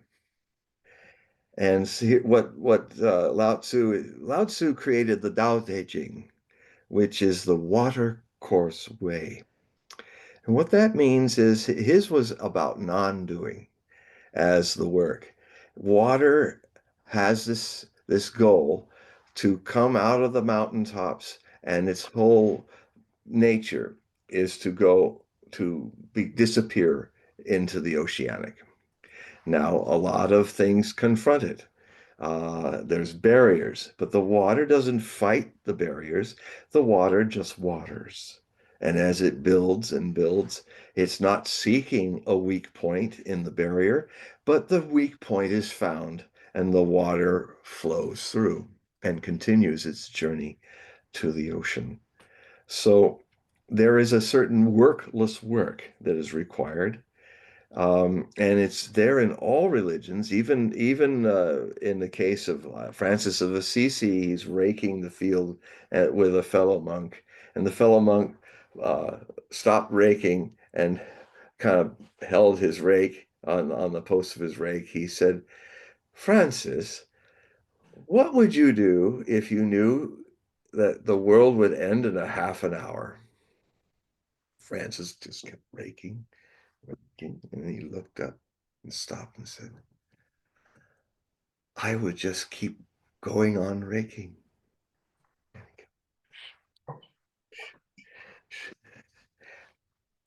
There's some very depth.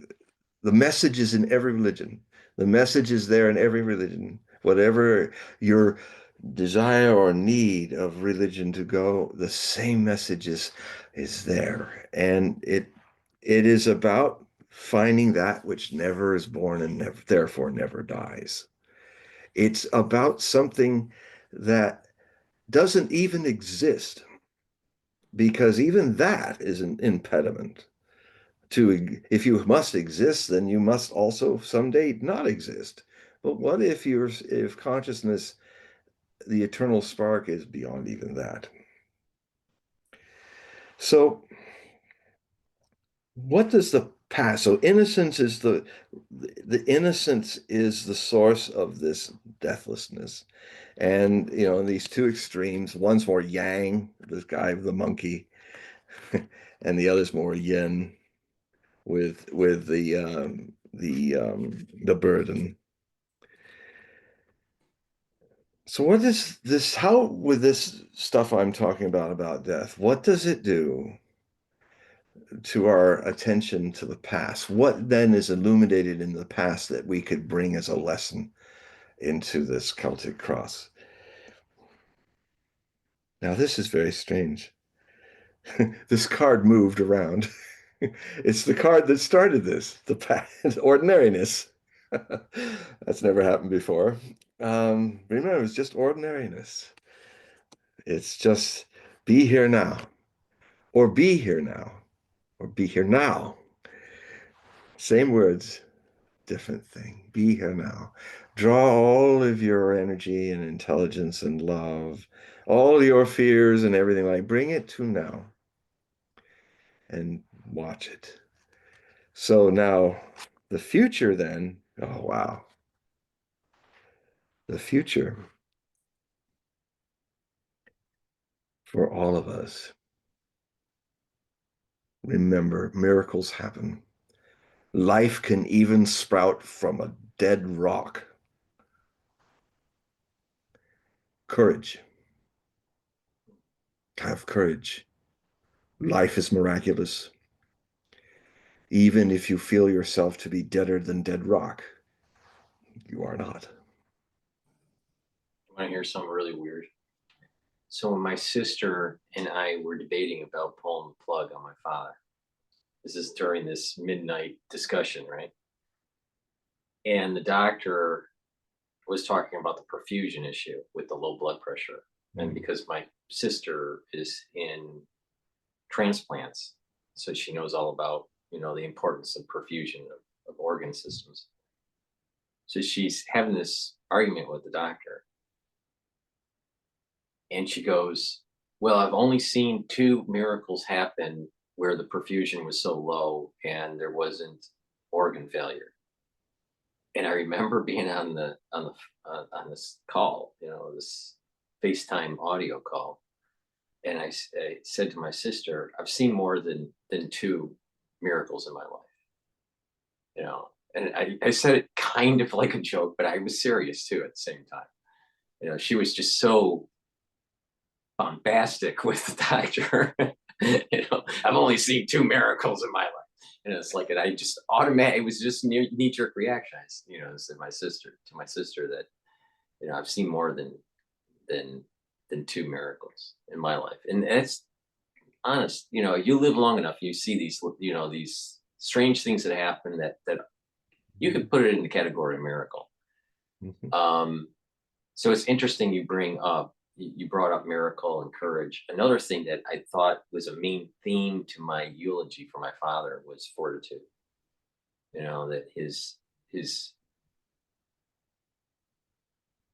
struggle, and he held on, and he just, even when everyone thought that he wasn't gonna go yet, he still held on and held on and held on. There was a fortitude, and that goes, I think his whole life was like that. And I think it goes back to even his ancestors had a very strong fortitude. So, and to have fortitude, you also have, when you're going through adversity, you have to have courage. So there's a coupling effect with fortitude and courage. So it's interesting that you're bringing up these cards that are rare cards that are popping up in this context. I feel as though I'm going through tumultuous times, John. I really do. And I was talking to my rabbi recently during Purim, and I told him about 3 weeks after Yom Kippur for this year, I've, there's been things that have been happening that just aren't going smoothly, that are over and beyond the normal course of a year. This is a bad year for me. All right, in a lot of different dimensions, but and I just feel when you pulled out that burden card and stress, the stress has not ended with my father. The stress, I'll tell you, the stress and the burden is just beginning. And I feel as though, I have several months to get through the other stresses that are, part of this year, the Mm, burden, mm. and that it will abate, but it It just, will. but I'm going through it, and Yeah, you're in the middle of it right now. But this too shall pass. this year sucks. This year sucks for me.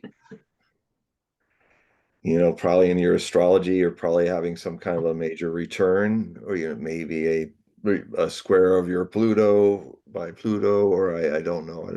But I mean, I had a year like that in 1992, and I could equate it to um, Pluto was transiting in the sky, and it was squaring for a very long time for the whole year.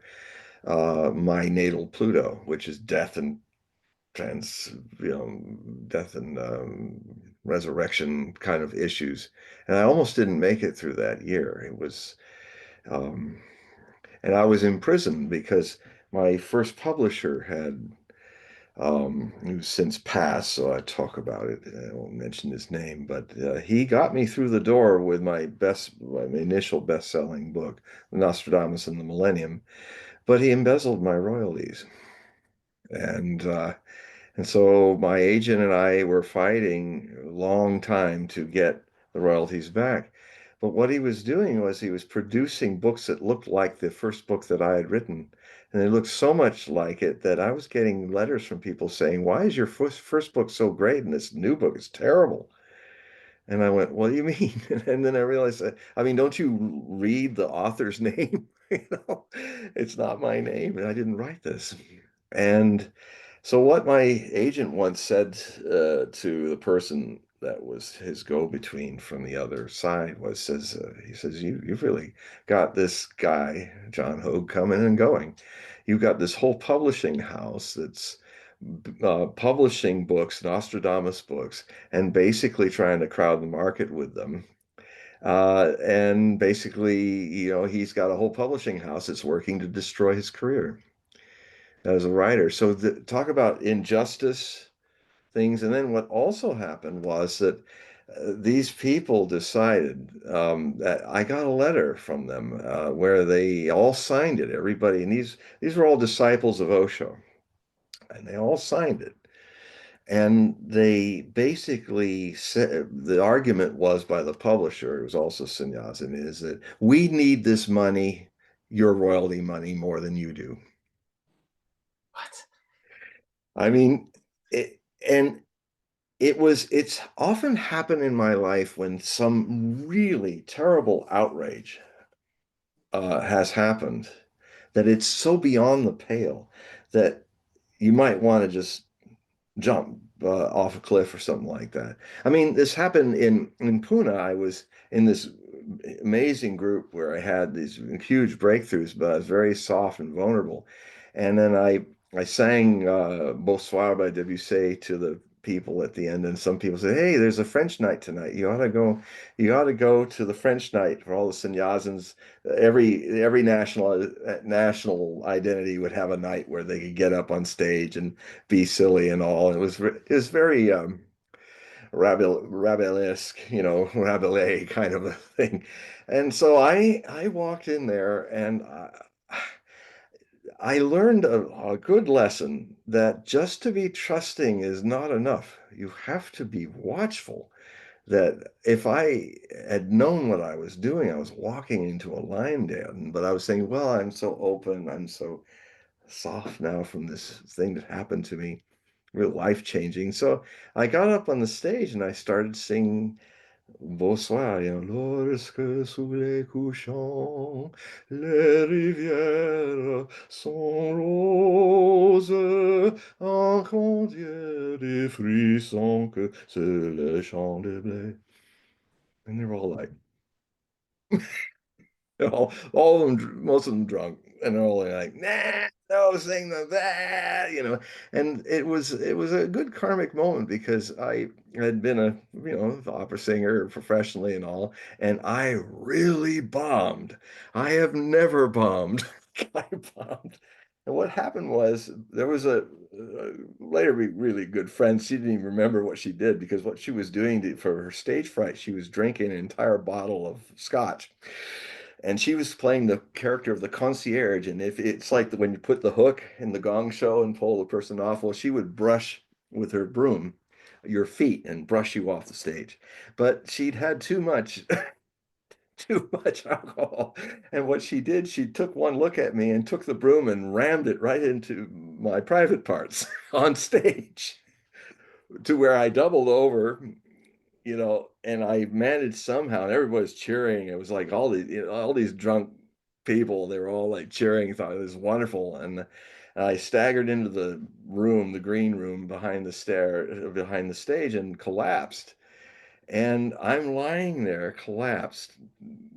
Sometimes as men will know, if somebody really gives you a kick in the private parts, it can knock you out. And so I'm laying there, but I'm aware that two people are literally standing over me, completely like I'm just trash on the floor. And the lady that brought me is being given the riot act by the head of the general director, saying, "Don't bring people like that here. You shouldn't have brought him." She's not wrong. He's not wrong. And she said, "Yeah, yeah, I was probably wrong. I shouldn't have brought him." I felt like I was just a piece of meat. That there was no humanity in it. So this was my ultimate outrage, other than the one I just talked about earlier, where I picked myself up, staggered out of there, and I was walking down the street towards the Burning Ghat Road where I lived in India, and away from the ashram. And I literally was saying, well, there's two possibilities after what has happened. I have been violated, but I also stepped into it. I didn't have the words then yet, but it wasn't just enough to say I was violated. I was violated, but it's not enough to just be soft and wonderful and spiritual. You've got to be a little awake. If I had gone to that place now feeling all blissful, I would take one look in one of the audience and say, I think I'll pass and not get into this thing. So I had my part in it. So I was just there measuring two things. One was, well, what could I do after this? Well, I could just go jump in the Muller River and disappear. Here I am in India, away from home, all of this happened. Or I could just have a big laugh and go home and go to bed. So I had a big laugh and walked home and went to bed. In the same way, in a similar thing, I'm reading this letter with these people, and they're basically disowning my value and just making this pathetic thing where they're going to take the money after he'd embezzled it also. And I just looked at it and I said, okay, folded it up. I was going to go run a mile, 4 miles around the track in Bellevue, Washington. So I just went off and ran a mile. It's just like, it was like so terribly unjust that it just disappeared. It just was not worth even holding on to. Um, it just next moment it was gone. Interesting. So, yeah, Well, so a of lot of people out there that try to, take advantage of people, and course. they game the system, or yeah, Well, it, I'm it all these my stories are this. yeah, it's the burden, Yeah, yeah, for sure, for sure. yeah. So so. But I got to say something also on top of that so that people understand that, because people might be thinking, oh, well, this is Osho's ashram and the people there are terrible and all that. No, you're wrong. What happens in an ashram, the spiritual community of this kind, is where, like Osho used to talk about, that I, I attract all kinds of people to interact with each other, all at very different stages of unawareness and awareness.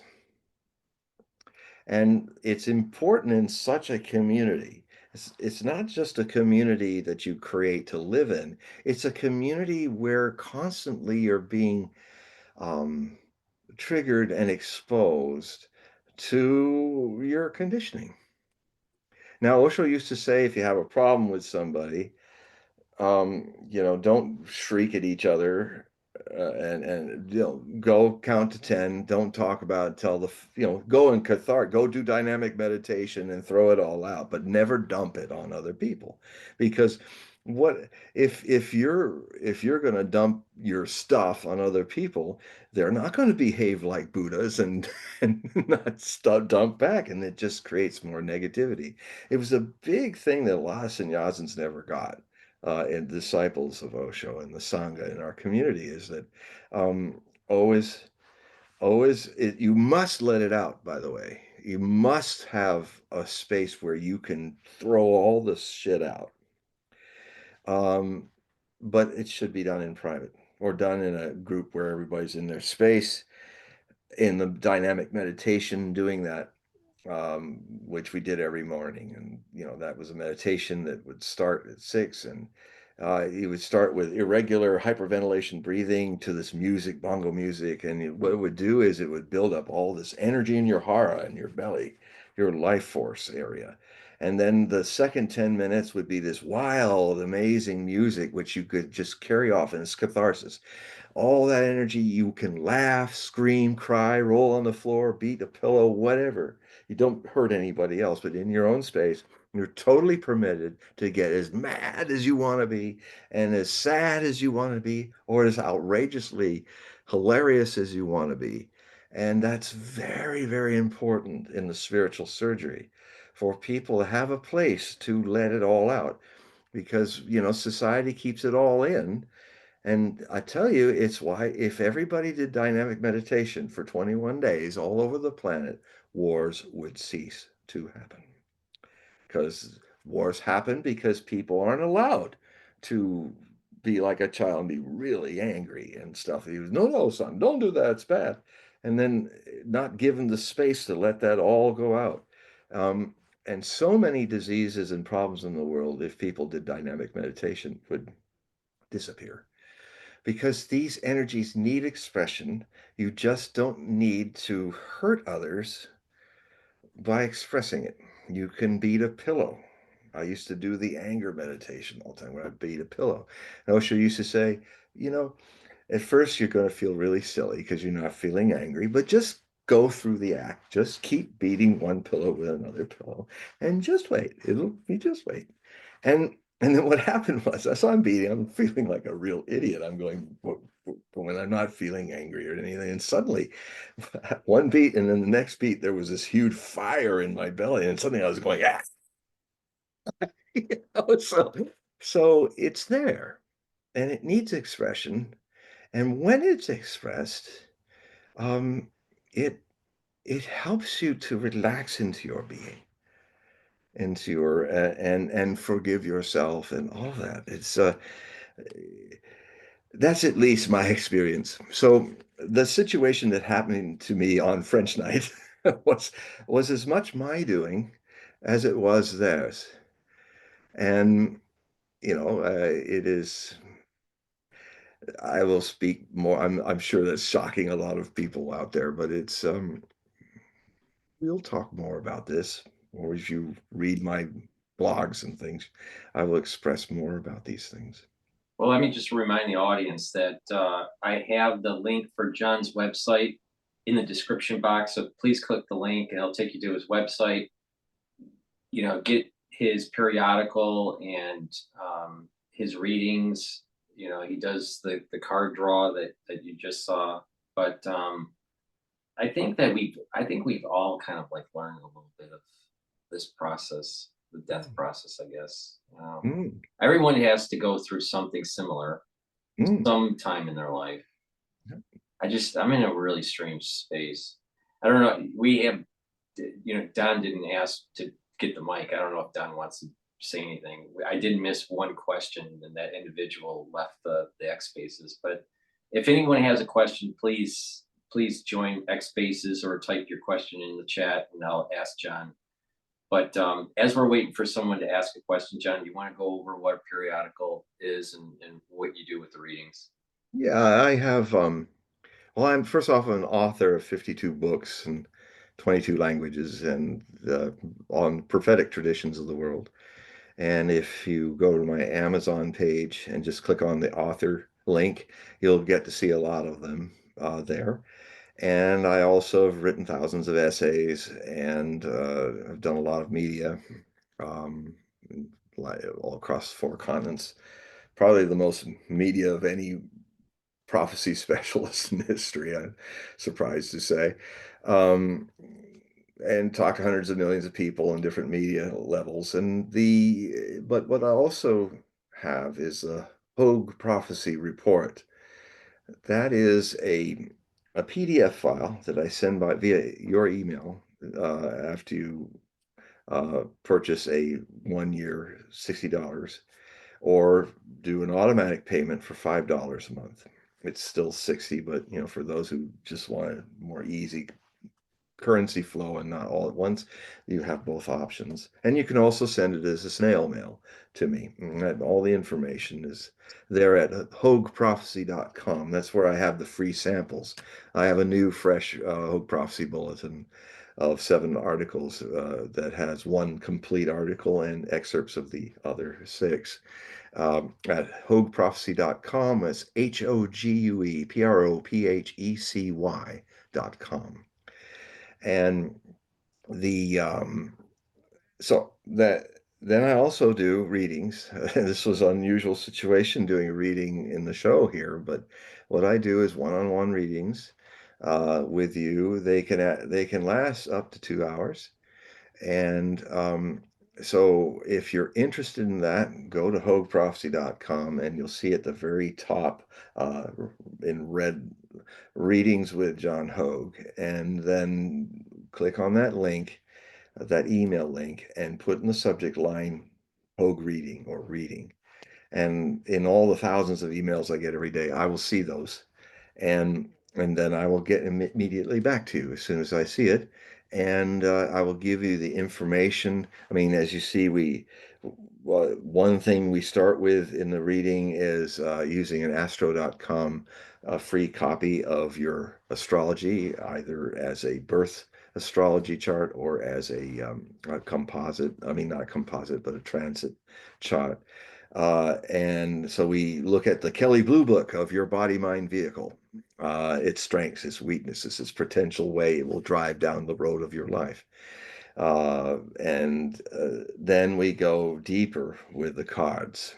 And what will often happen in the cards is that we will go, if sometimes it doesn't need to happen, but it happens where the Celtic cross has one card where it's telling me, take this card out of this Celtic cross and do a whole reading on it.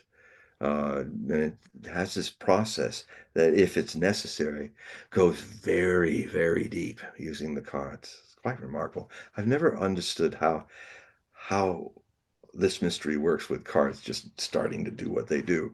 But then again, I would not want to have the experience that Aesop's fables had with the centipede, where he stumbled upon walk near in the path of a very philosophical frog, who asked him, "Mr. Centipede, how do you manage to walk on 50 legs on either side of your body?"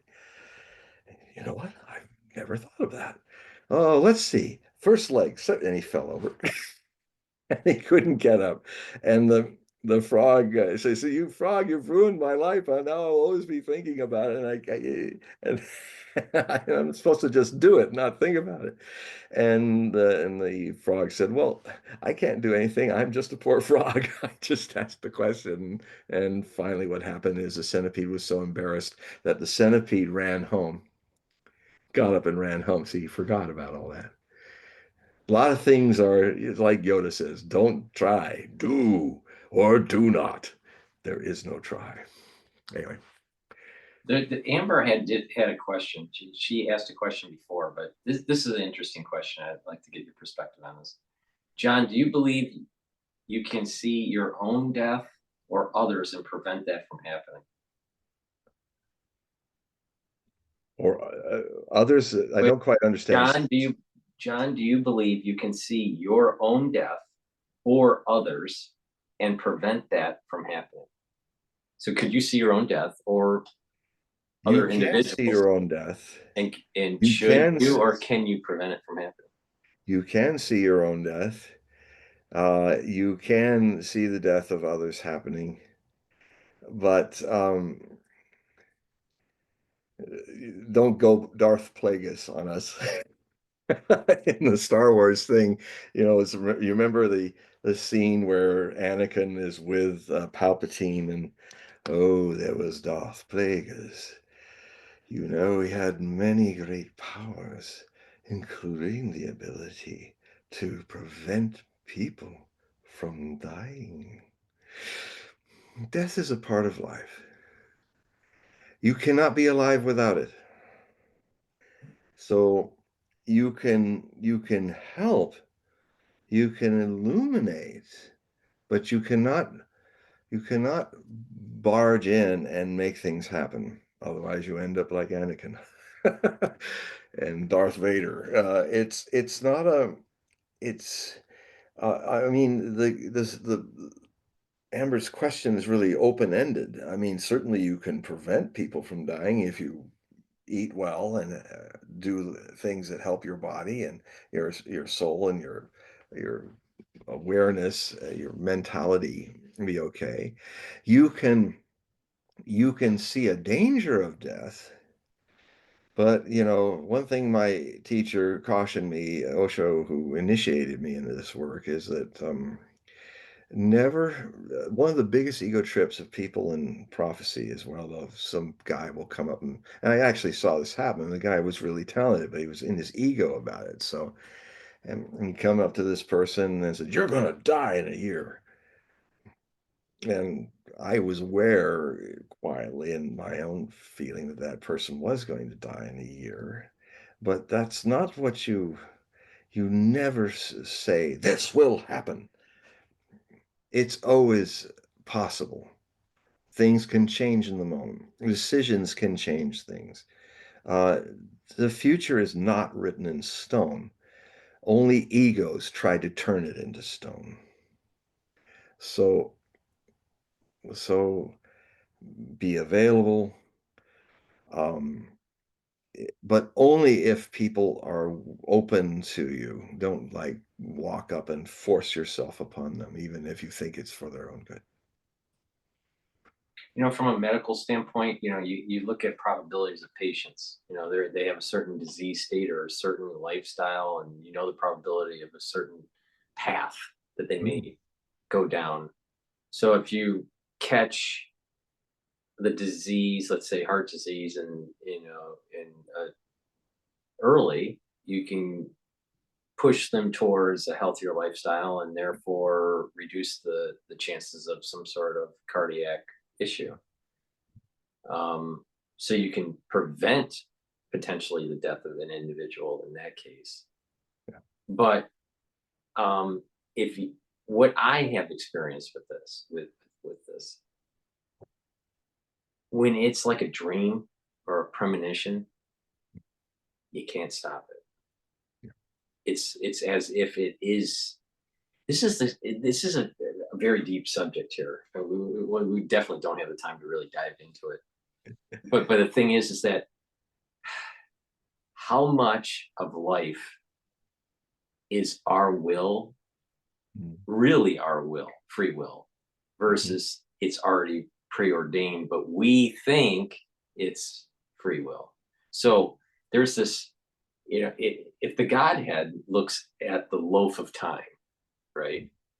Okay, so space and time is one big loaf, and you can slice it, and that's every second or every millisecond of our life as it goes by. But the Godhead sees the whole thing from beginning to end. So it's already ordained.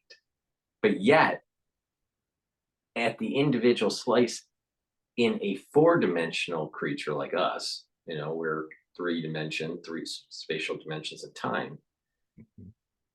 We don't know the actual future. We can project and have, set probabilities for it, but we, as a creature of the four dimensions, don't really know the future. We know our history sometimes, but in theory, we know our history, but we don't know our future. But the Godhead does know the past and the future because it's already there. Because the Godhead supersedes time and space. They see the whole thing. So, my take on this is that if there's a premonition, not a clinical evaluation of a patient, but just a premonition, usually in some sort of dream state, I don't think you can stop it. I think you're basically you're somehow in some strange way in a dream state. You have a glimpse of that fifth dimensional view of the loaf of time and space. So, that's my take on it. It's just that a big part of this is that it's already ordained, and all you can do is warn, but you can't prevent. You can warn or simply take note and move on, live your life. I mean, I think it can help a lot if you realize that if you discover something in you that never is born and never dies. That's the best I can hint with words because it's bigger. The part of words cannot experience the whole of it. And there's even a situation that's beyond fifth dimensional. Seventh dimensional is where the Akashic records were created. That is this idea where everything that has happened is happening. Everything that has been in the past is happening. Everything in the future is happening. Everything in the present is happening at once. All the things that we thought or felt, all the things that we will think and feel as other forms and things, and all the universes that once existed and will exist again, are all already recorded before and after they happened in this present, the seventh dimensional state. Nostradamus even talked about it because he was basically a channeler. He basically channeled, like Solomon, he channeled the astral Denzians, like Solomon. He had the Book of Solomon. He worked the magic of that. He also at higher planes until the seventh plane, we said that's the Godhead, and then he tried torturously in his prose to describe it, but it basically was describing to me what I got out of it is that this ever now state, ever now, and if you have a glimpse at it, you'll see every birth and every death. But again, the thing that can glimpse it is neither born or dies. So, a lot of times people are trying to alter and forestall death is an idea of losing their ego identity more than losing their soul. It's egocentricness. Here's an interesting question. All right. Right. Yeah. All right. So here we go. If the future is not malleable, then why have prophecy? So if we have this, Well, that's a very good question. And the point is, the true message of prophecy is to erase prophecy. That's absolutely my fundamental sadhana, spiritual practice in the world, in the outer world. My, I am anti-prophetic. as anti-prophetic as Osho was anti-sex, even though he was called the sex guru, because he actually embraced the tantric path, which rather than suppress sexuality, you need to start with your sexuality. But he constantly reminds us, don't stay at the threshold.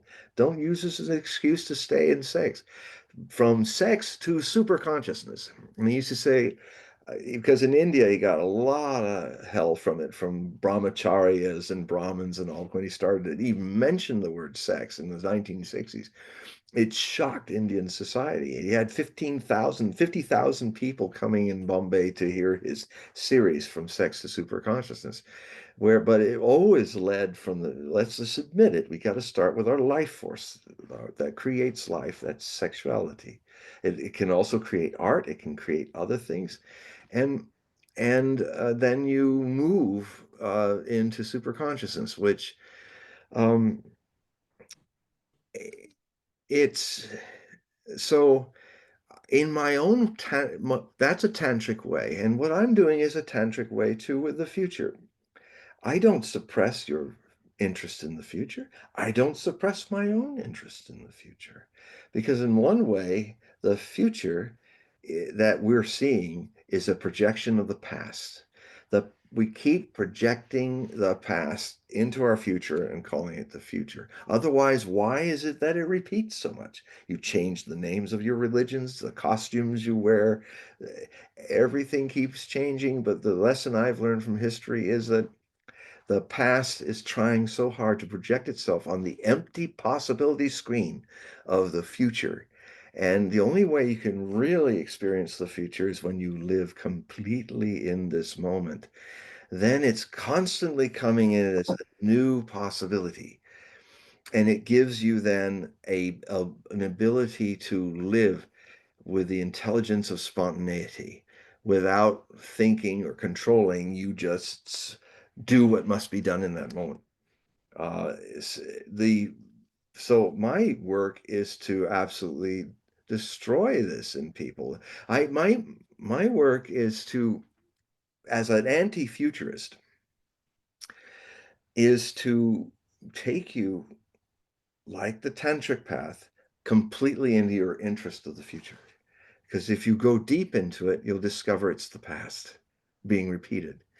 And what I do in my books and my writings, and even now, is I take you all the way in, but ultimately, my books and my writings and what I do in my sadhana is taking you back to the eternity of the present. It's the only existence that is real. Everything else is transitory. It never born, it's never died. It's what you bring, what we all bring as a gift into this world. It gets put into a coat of ego and time and mind and goals. And there's nothing wrong with those things. Just you know, your body mind vehicle is a car, like a car that you drive down the life road. But between the ages of 7 and 14, the society makes you forget that you're a driver. The soul is not driving your car, you are the car. And that's the big problem, where most people are living their life as the car and forgotten the one who drives it. It has to be remembered. Well, I think, John, that it's now 12:20. I got It's time to go to bed. time to go to bed. But it's just the last few days. I just haven't had that much sleep. Yeah. I mean, that the day before that night before the burial, right? I just I only had like about an hour and like 40 minutes of sleep before I got onto a plane to fly to Detroit, and then but I just it's so I'm glad it's over, but it still feels weird. Still feels that. It will feel weird. I felt weird for a few months. Like I was saying, I felt like my mother was like my closest friend, fellow traveler. And I didn't even think I would survive her death. It was that deep, but we talked about it, her and I, a lot. And then I thought, you know, if I don't survive your death, I said to her, that would be really dumb. It would really be an incredible waste of this beautiful life that I've been given. And then she said, yeah, it would be. And anyway, it'd be wonderful. You'll be able to dive deep into the freedom of aloneness. And I said, yeah, that's something really wonderful that's going to come after the initial shock and other issues, a new life, and a new life with the freedom of simply being aloneness, which is what everyone is. Therefore, and the whole existence and all of its elements are alone together. So it's a paradox. You're not alone. You're all alone together. So are you alone, really? Well, I just want to remind the audience, in the description of this video and all my videos, this is part 31. The links to John's website are there. Just click the link. It'll take you to his website. You can sign up for the periodical. You can do a reading, sign up for a reading. Again, you could purchase his mini books, 52 books, I think you said. Hmm? You have 52 books that are published now? 52 books, yes. So, purchase the books also. Help support John. I mean, he's gracious to do this show with me, and please help support him the best way you can. But thank you for the questions that people have typed into the chat. I apologize for missing the request that that popped up on X Spaces while I was talking about what happened to my father. But thank you again, John, for being on the show. I appreciate it. Thank you for having me, and thank everybody for listening to us. This is a very special show. It was definitely a different format. It was a bit chaotic, but it was definitely a different format, and it was A good. lot of very valuable things were passed. Yeah, yeah. I appreciate the talk, John. So say goodbye to everybody, and then I'll shut down the show here. Goodbye, everyone. I All right. love you. Thank you everybody for listening on X Spaces, and also watching the the show live on YouTube. So let me shut it down here. Hold on, John.